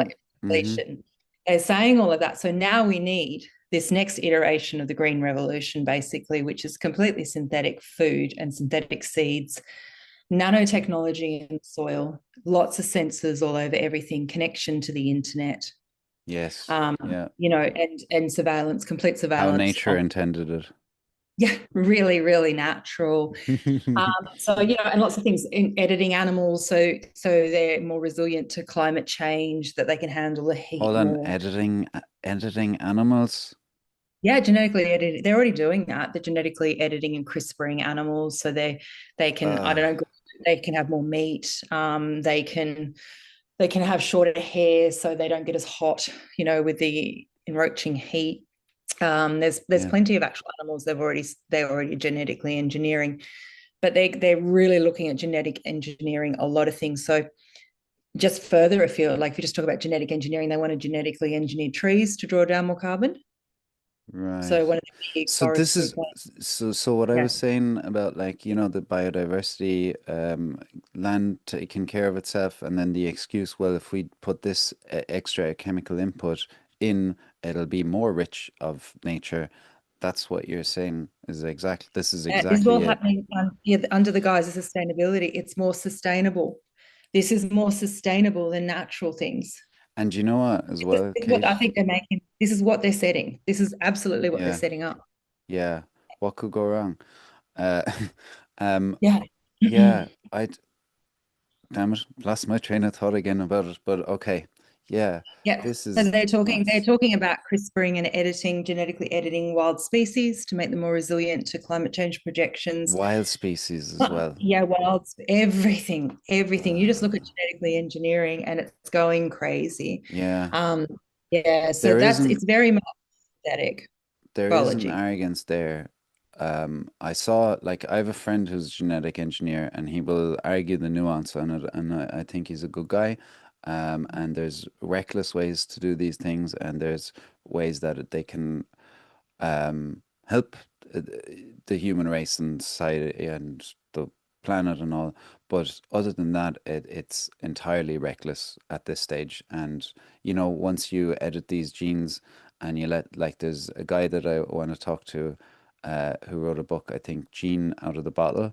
And once Mm. it's out in the system, and we are Yeah. just going mad with it.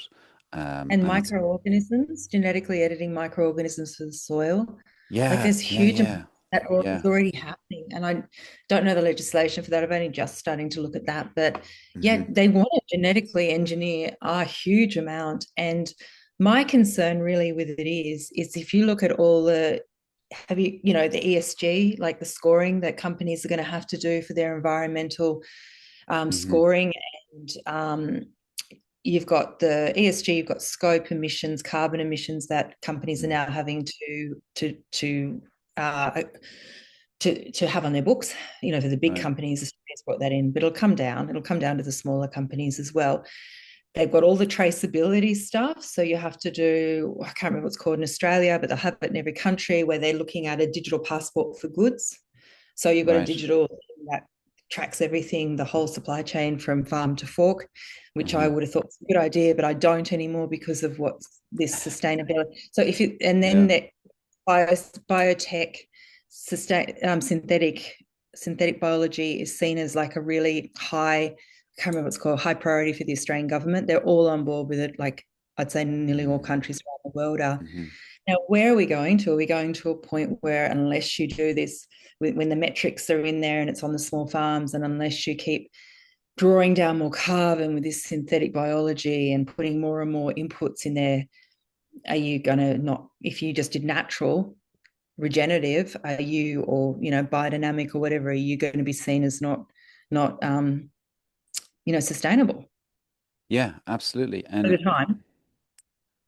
yeah, you're like I always think about it this way. If you look at the money side of things and the GMO pesticide treadmill and why monoculture is the maximum way these companies can make profit, maximum, because it's just look at it as chemical input.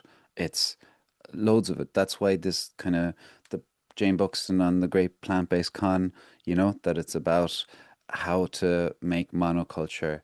Um, Flatten the land basically and sell farmers loads of chemicals. And if you are a farmer that's organic or just pasture raised, even if you're not organic, like I work on a farm with my uncle who's not organic, but the minimal amounts of use of chemicals on a farm like that, with a grass-based system, compares to monoculture, is you're shit out of luck for the seed companies or the chemical companies, because they want to sell you stuff. And if they can't sell you stuff, well, then there's going to be another use for it, and that's biodiversity credits and all this stuff, which ironically, which is kind of mad, the sale of the plant-based movement, which people should alarm bells should be ringing when a guy like Bill Gates is so big on plant-based movements. Um, we talk about pollinators. We talk about all these, the flora and fauna, the birds, the everything. They are going to die with that move. This is, it's all chemicals. At the end of the day, it's all chemicals. That's the big push on that. And if you're vegan or whatever, you just said you thought it was a good idea, whatever you just said there, but then you looked at it and Yeah, they're constantly trying to pull on our heartstrings or fear and get us in these things that sound like great, nice ideas. Reduce yeah, animal welfare, blah blah blah. yeah, And yeah, then all of a sudden you realize, no, it like Bill Gates never cared about animals. Never. It was never a part of his thing. And if it's like Elon Musk with electric vehicles coming from cobalt or whatever is mined critically. He's the richest man in the world, or was officially, and definitely isn't the richest man in the world, because there's definitely a lot more rich people in the background that we don't know about, in lots of different countries.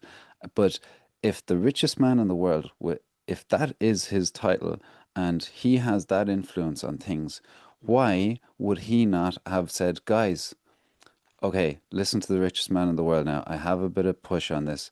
Can we not figure out the situation with the child mining and all that stuff? Can we not just kind of move it not one mention, and not one mention from Bill Gates on the rise of industrial factory farming type things that are incredibly cruel to animals? And I'm not judging the intensive farmers.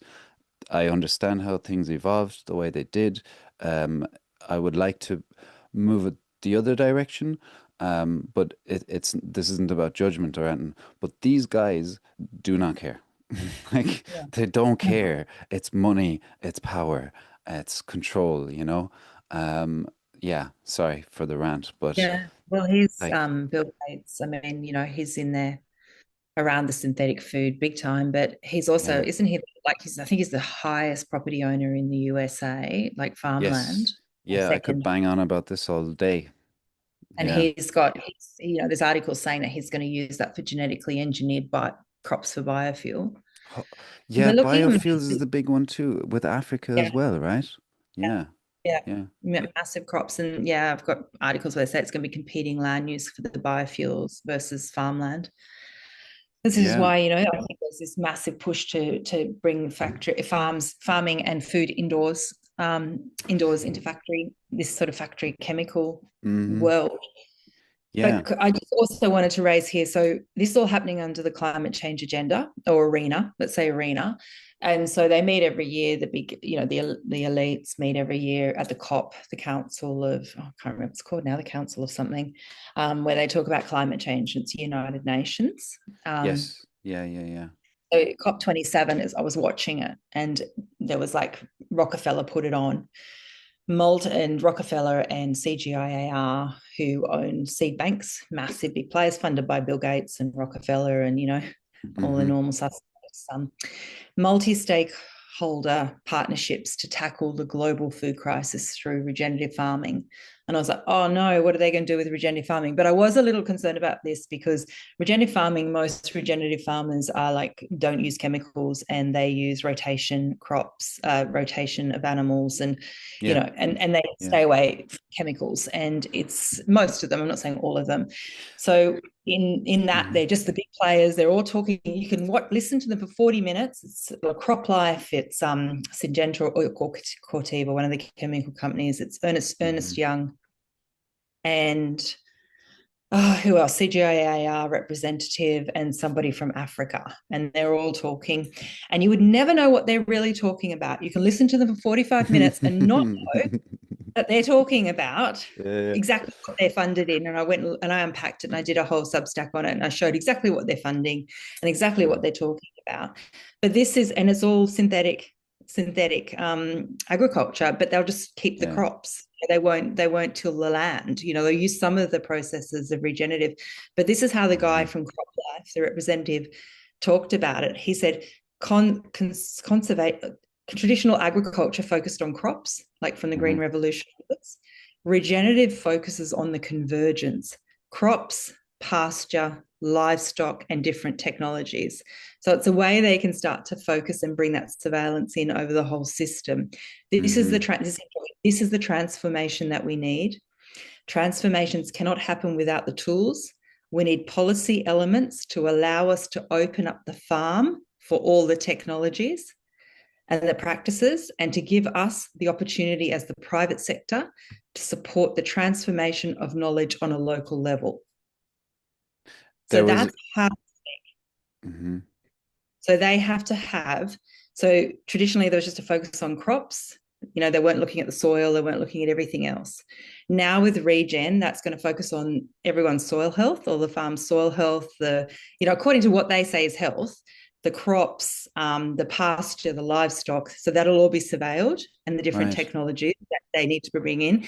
They're saying this is a transformation. And for that transformation to happen, government has to set policy Yeah, that's what I to heard. allow them Mm. to allow these big corporate entities Mm-hmm. onto the farms and to get in Yeah. there into the farms, and to allow the private sector to bring in all the knowledge Mm-hmm. locally.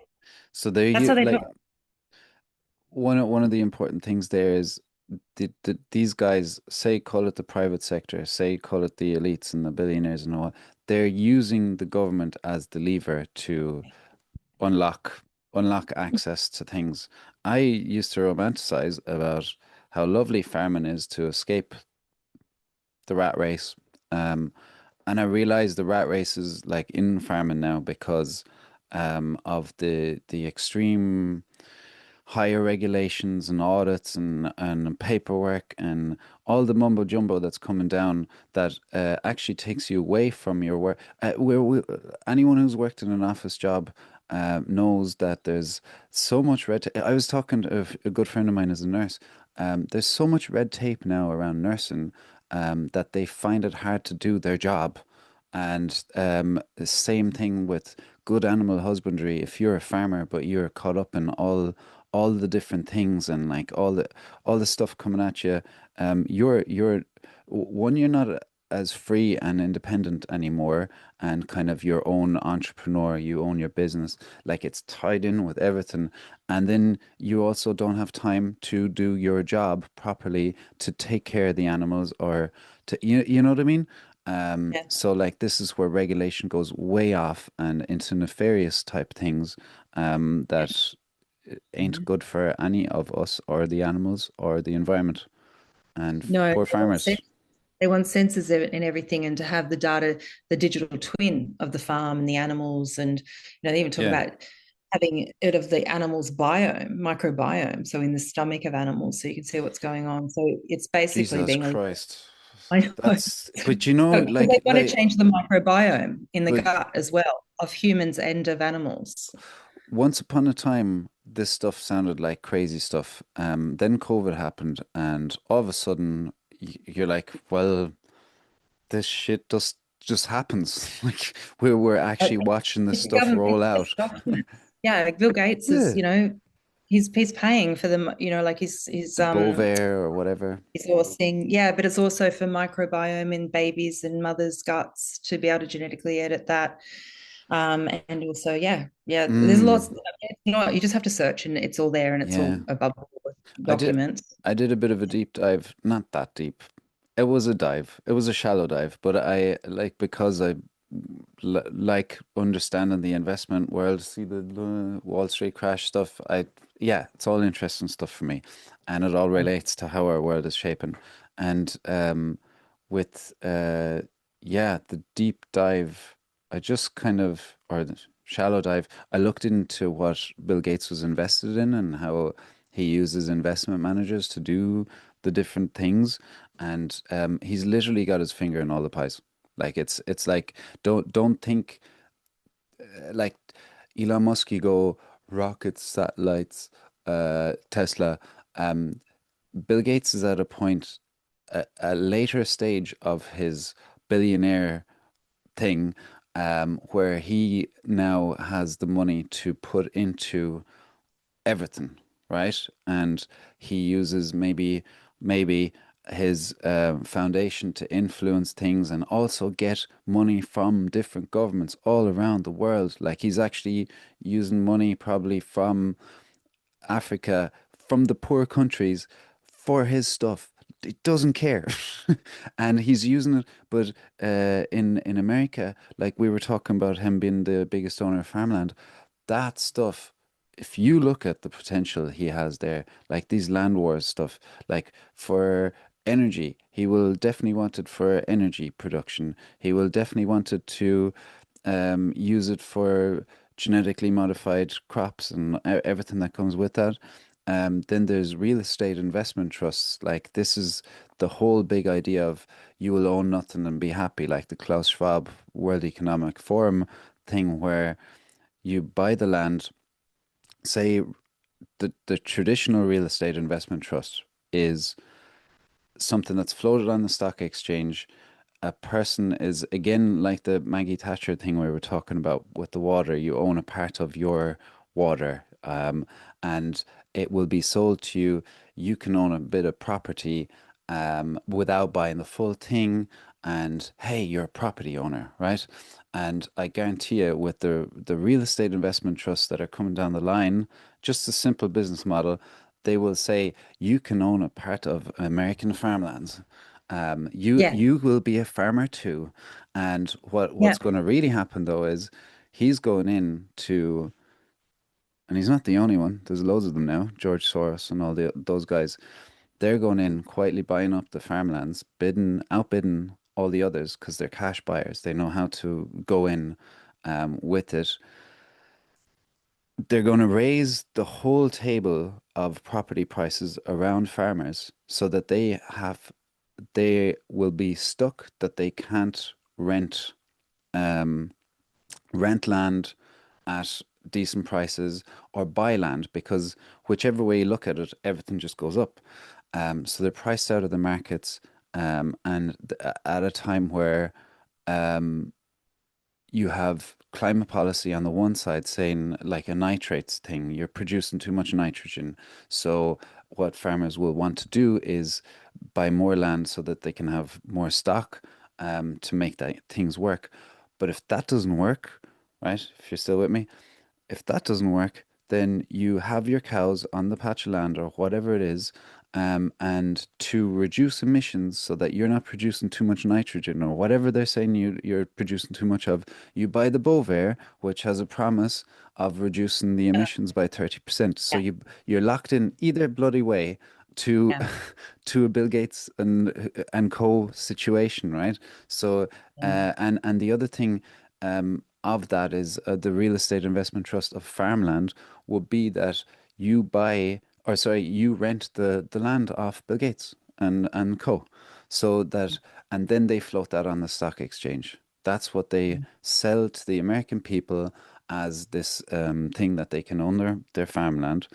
And what Right. ends up happening then is the majority shareholders end up being institutional investors, not the average person that they're selling it as.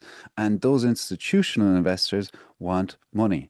And that could be your pension funds that's weaponized because pension funds and insurance companies have about 60% of all money floating around. And if you use that in the right way and get it invested in farmland real estate investment trusts, you are and you squeeze that for every bit, you can guarantee you that farmers are going to be squeezed hard in a pretty brutal way. Um, And they're doing it. And they're catching on. One guy's using a foundation to do this stuff to influence. One guy's doing the real estate investment trust on farmland. All the other billionaires, all the powers that be are going, that's a good model. I'm going to replicate that. So yeah, they- yeah, you can see why they want the farmland. You can see why they want that. Yeah, yeah. yeah. Um, Yeah. apologies for the rant, but that's kind of what he's up to there, I would say. I could imagine. Yep. And he's not the Yep. only one. Yeah. Yep. I see that too. Um, Yeah. So it is, it's just a situation where, with the tracking and tracing and the what they're talking about under sustainability, I see that it's going to be a push to genetically engineer more and more and more mhm, over time. I mean, I was listening to what's his name, Larry Ellison, talking with Tony Blair at the World Government Summit quite mhm. a few months ago, reimagining technology for government. And they're talking about, because he's the founder of Oracle, the software company, Oh yeah, yeah, yeah. really high up. And, they're going to use AI to predict crop yields and tell farmers what they need to do, what to grow, what fertilizer to use, increase the yields through surveillance and the AI. Right. We'll also go into what types of seeds which farmers can use for their crops. That's what they say Uh-huh. explicitly in that discussion. So I really would like people to become a bit more aware of this, because I think I feel like we're in a situation, a very dystopian situation, where anything natural is going to be seen as a liability over time that you're not Yeah. allowed to have. I think that's They're what's been. coming they're coming for everything basically Yeah, that can yeah, generate money. As simple as and yeah, like let's not take it personally. It's just money, but also it's our lives. Like it's straight up yeah. impacting our It's lives. big. Yeah, it's Um, huge. Yeah. Kate, I actually, do you mind if we pause this? I'm just going to run Mhm. to the bathroom. I do want to talk to you about one more thing. Yeah, 2 seconds. Sorry, we're back, everyone. I just had to run to the bathroom. That's what I get for like drinking like 3, 4 cups of coffee, which I shouldn't have drank, but I get too excited in these conversations. Um, Kate, one thing that I wrote down in my chicken scratch writing last night when I was going over something you were talking about. You talked about the UN summit. Can you hear me, by the Yeah. way? Yeah. Yes. Um, and you talked about this the UN Strategic Development Goals. There's 17 of them. First is emissions on it. I was looking at this. First is emissions. Way down the bottom is animal welfare, like and other things. Where you go, oh, see, they rank things strategically, and what the other one was end world hunger, and we were talking about how this plays there, and it sounds very appealing, very benevolent. Like we're gonna do a lot of help, but we should probably always keep in mind that they are trying to play on our heartstrings. They're trying to make things nice, but look at the state of the world that's in. These things are not that good, right? So you were talking about the UN Agenda 2030 UN Food System Summit. The first one Yeah. was had in 2021, right? Yeah. And it was the first of its kind to take on in the incredible complexities of food systems in their entirety, asking countries to confront the reality of balancing food production and climate action, affordable foods with healthy diets, and stable food supplies with fair and open trade. And never before has a UN summit been so open, so inclusive, and so transparent with farmers, youth, indigenous peoples squarely placed in leadership roles who represent millions from their constituencies. And then you go on to go, and what they don't tell you is a number of Yeah. organizations, a number of organizations and individuals withdrew from the summit due to concerns regarding lack of transparency and corporate-led interests. And one of these was the International Panel of Experts on Sustainable Food Systems. They wrote a letter withdrawing from the summit. Within that letter, they said from the outset, the UN summit raised major concerns. Its origins were opaque, its relationship to existing global flora unclear, and its governance poorly defined, i.e., who's in charge, who participates, and how decisions are made. So they're not clear on any of that stuff. We were able to put these concerns temporarily aside in the hopes that they would be addressed by the time that key milestones were reached.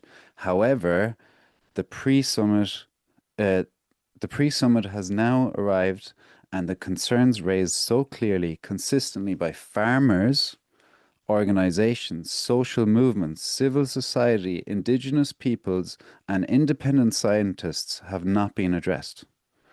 So, do we trust it or not, Kate? Yeah. Yeah. It's like, They go on to say in the letter that the Food Summit's approach threatens to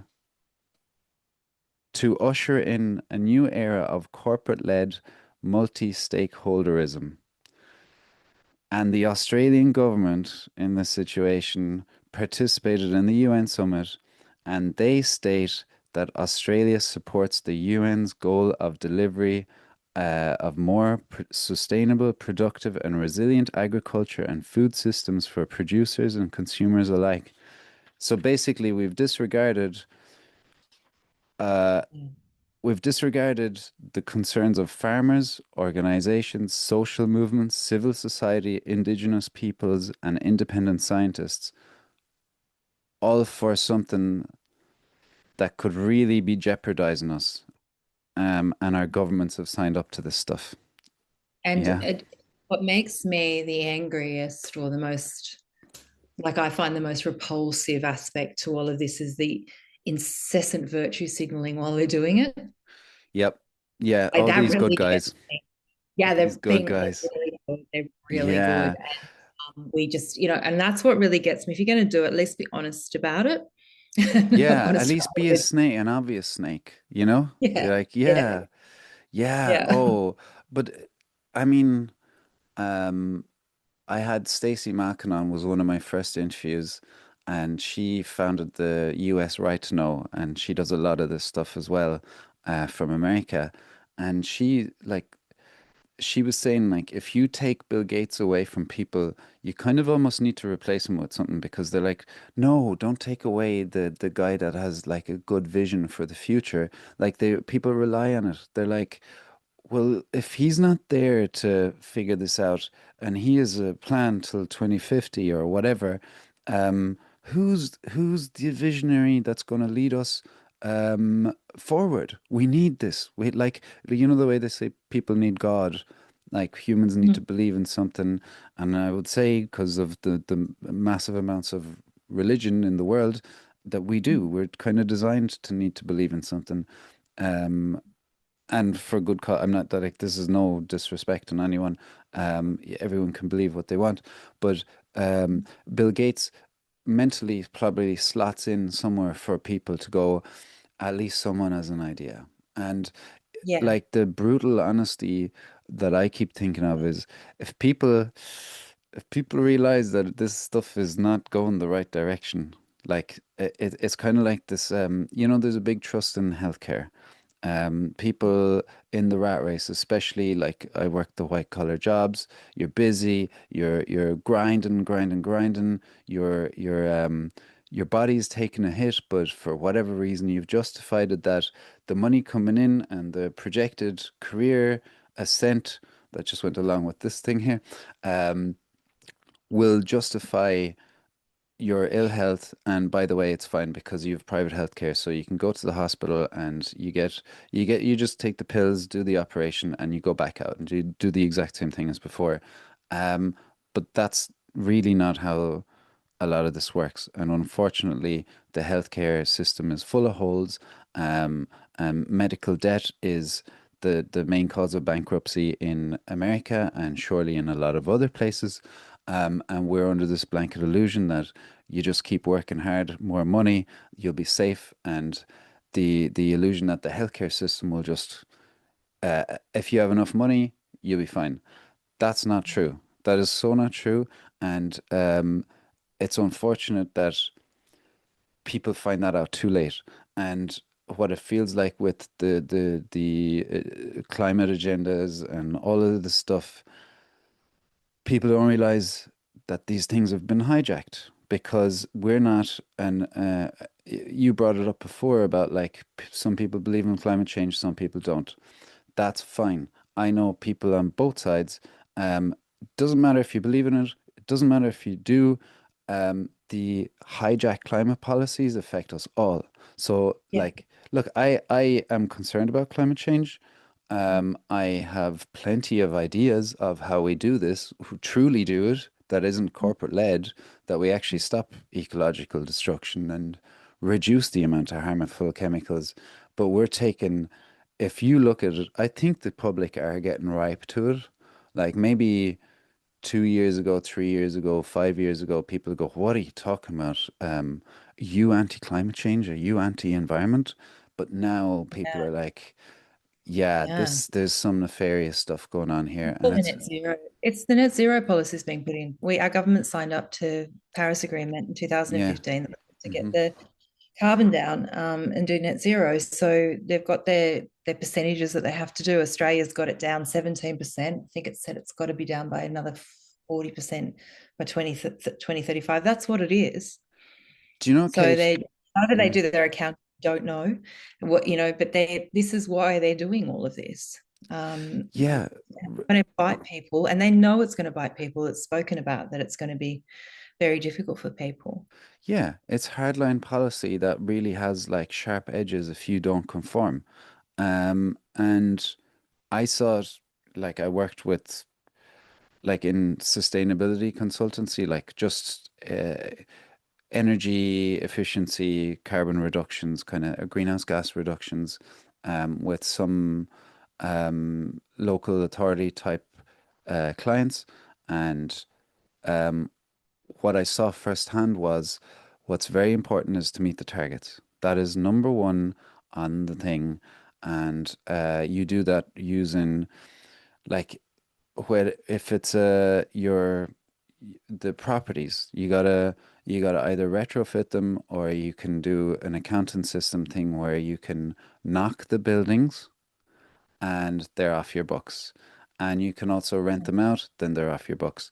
And with the fleet, say with reducing emissions from diesel, you there's all the big machines don't have a replacement for diesel. There's no replacement. So people have it in their minds, okay, well, if we just switched everything to electric, it's not that simple, not that simple.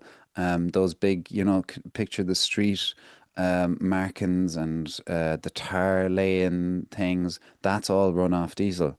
Um, so you gravitate towards biofuels, which has the promise, like Bovair, of also, ironically, reducing things by 30%, right? So you say, well, okay, for our targets, if we use biofuels, which is a little bit more expensive for us, which is, by the way, public money, so it's taxpayer money, so it's money from the exchequer that could be used for other things.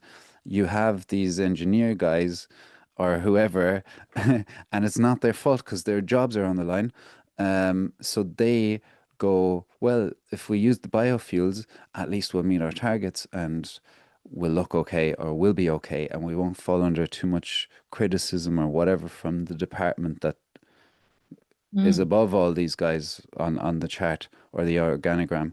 But they'll look at you like you have two heads if you say, well, those biofuels are replacing food systems created by genetically modified crops in places like Africa, where you're displacing people and using vast amounts of chemicals and killing the biodiversity there and rising immigration rates because you're effing up their place. They're going to end up coming somewhere else, which is ironically the Western world where we're trying to reduce the third. It doesn't matter, but yeah, it's all part of the Yeah, bigger system. Yeah, and well they put. Yeah. and they look at you like you have two heads, maybe kind of going, well, okay, it's not just about the targets of this little council right now. We have to think about the whole thing. Um, because like realistically, these climate policies, if you look at what's going on, they are creating climate change. Like, I think we're at a point now where we can go,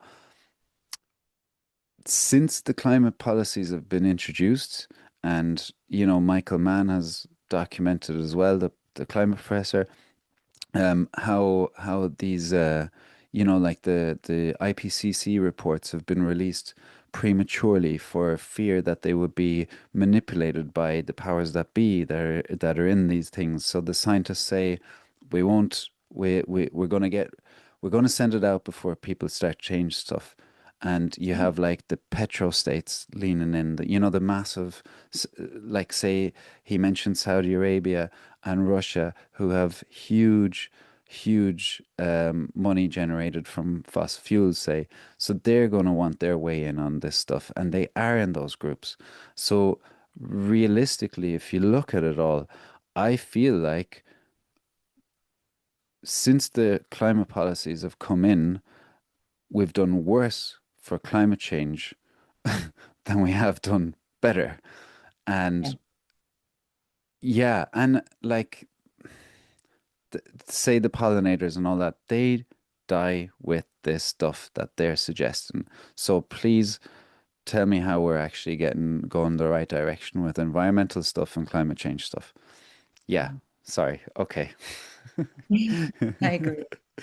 I agree with you because it's massive new markets being created and Yeah. a lot more needs. And I mean, they're still doing coal. They're still opening up coal in Australia. I sometimes wonder if they're actually stopping anything that export our coal. I sometimes wonder if Yeah. it's like data centers are going to need so much electricity, so they're going to just have all these different forms of electricity going, for a long Yes. time.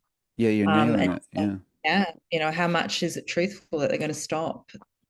Or it's actually a friend of mine says they're not saying they're going to stop coal production. They say they're going to stop unmitigated coal production, which I haven't Hmm. looked at myself, which means that you have coal production with carbon capture and storage, which is Yeah. another environmental calamity. Um, and that carbon can be used to get more coal. I think he said gas out of coal, more coal or gas out of the Okay. rocks. You can use Shale to get gas. more. Yeah. Yeah, Yeah. yeah, exactly. Shale gas. So, like we're just in very tricky times. And I really, I find it hard to see the public calling for this themselves, Yeah. climate action now, this or that. And then, they're going COP27, COP, they've got the signs. Yeah. I don't know if they're fabricated AI signs, but it's like, have you ever watched what they're talking about at the COPs? Like have you sat there and listened and investigated what they're actually invested in and done a bit of scrutiny? Because why would you be supporting these multi-billionaires and their plans for this planet? Hmm. I just don't get it.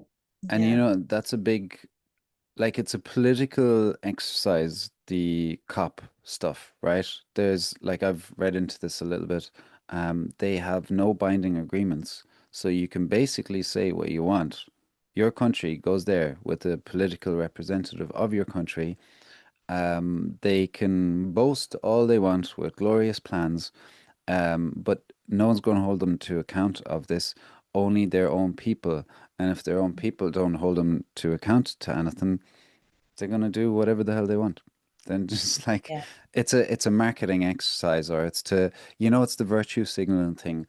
We're doing such good stuff. Look at Ireland, look at Australia, look at all.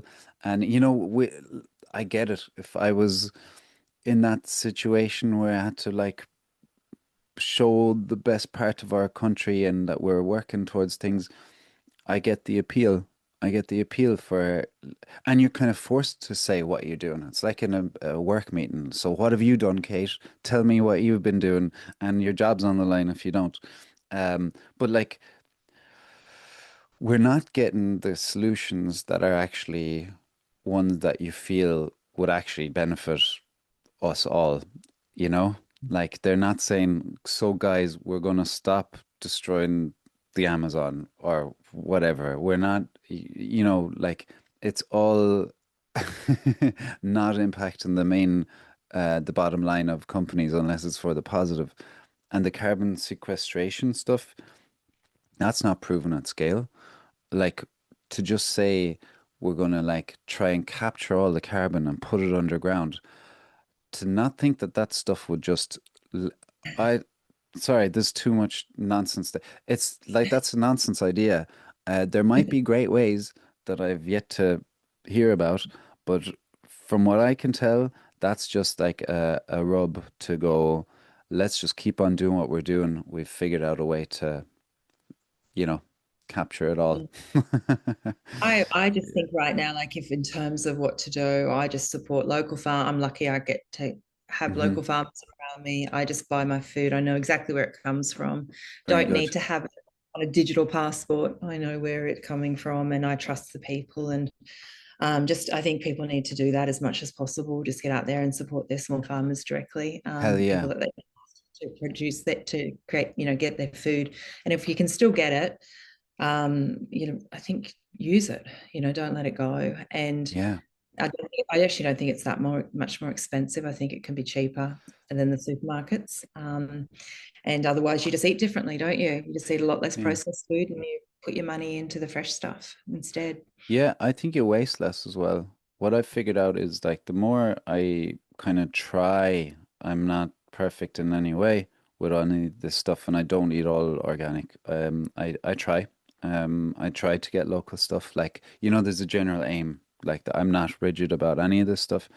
Um, but yeah, it's like from the waste side, buying good quality food, you get pissed off if that goes off in your fridge, Yeah, because you spent good money on it. yeah, Um, yeah. yeah, yeah. I mean, I'm just thinking of we could go more into synthetic foods and stuff, but maybe we'll leave it for another day, Kate, because it's probably been a long day for you, and we had a good few rants there. Um, Well, everything I've talked about, I've got on Substack. So I've got yes, a very Substack. good. So people can search just Kate Mason Substack or deconstructing F4IR, which is Fourth Industrial Revolution narratives, I think it is. Ah, right. So I've got that. So I've actually documented everything. Everything I do, videos and I've done enough documents and I just show what the documents are saying. That's pretty much all I do is just show what's in the documents because I don't want people to think it's my opinion. It's just what the government's saying. And I think it's Yeah. really important that we're up to date on where our government's up to on a few arenas. So yeah, it's all there if people want to sort of check out and make sure I'm not making something up.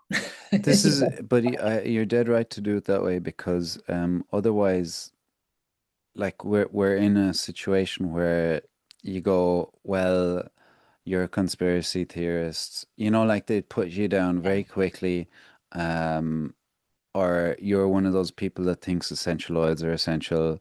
And it's like, well, actually, if you consider the damage and effects of the household products that could be leading to cancer, I do kind of think they're a bit essential and I do like them in my sauna.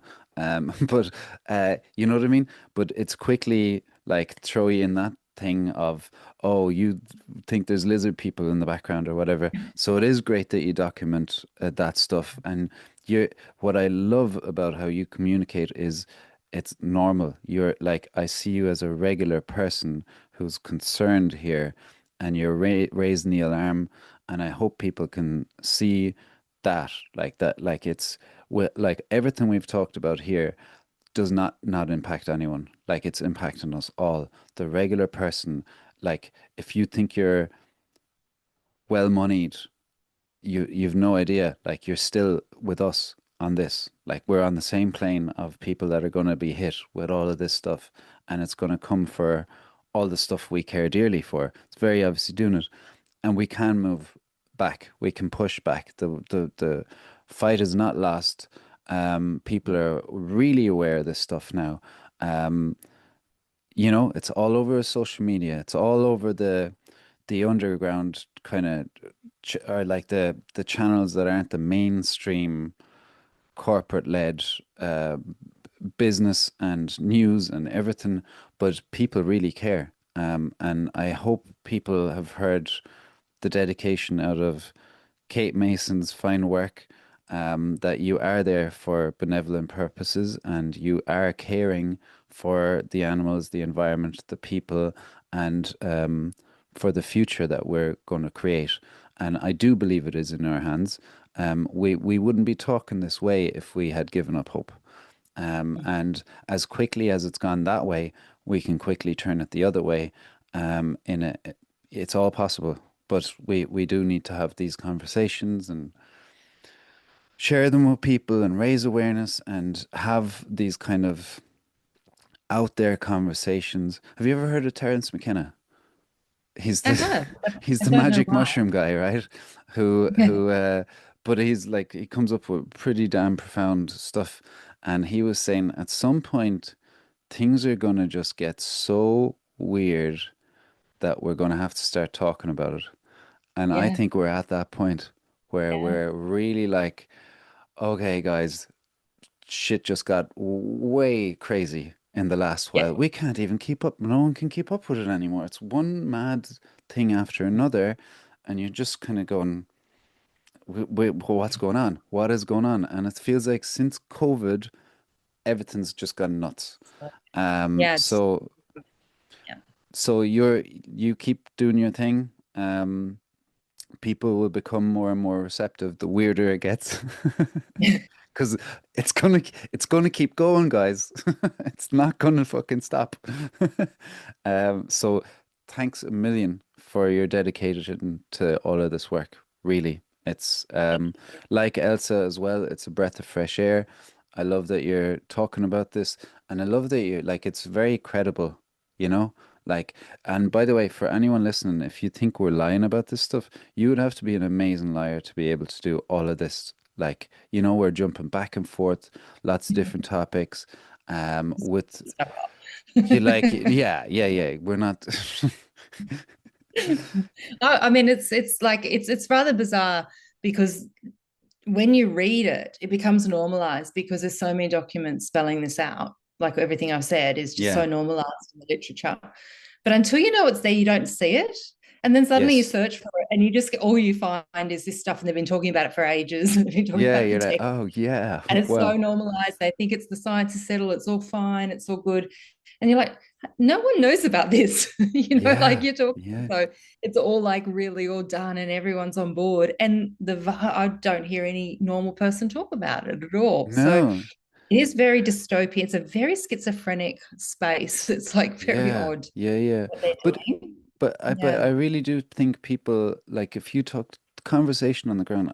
I was on a stag on Inishbofin for anyone who knows it, small little island off the west coast of Ireland, and this is before I'd kind of started becoming a bit more public about the stuff I was working on, and the guys that were with me were we went through it, we had like I don't know, I was 8 pints deep, so we went through it all and we were having a great conversation about it.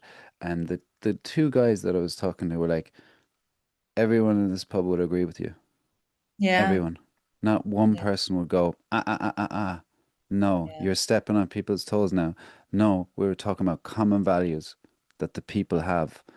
Everyone would agree on it.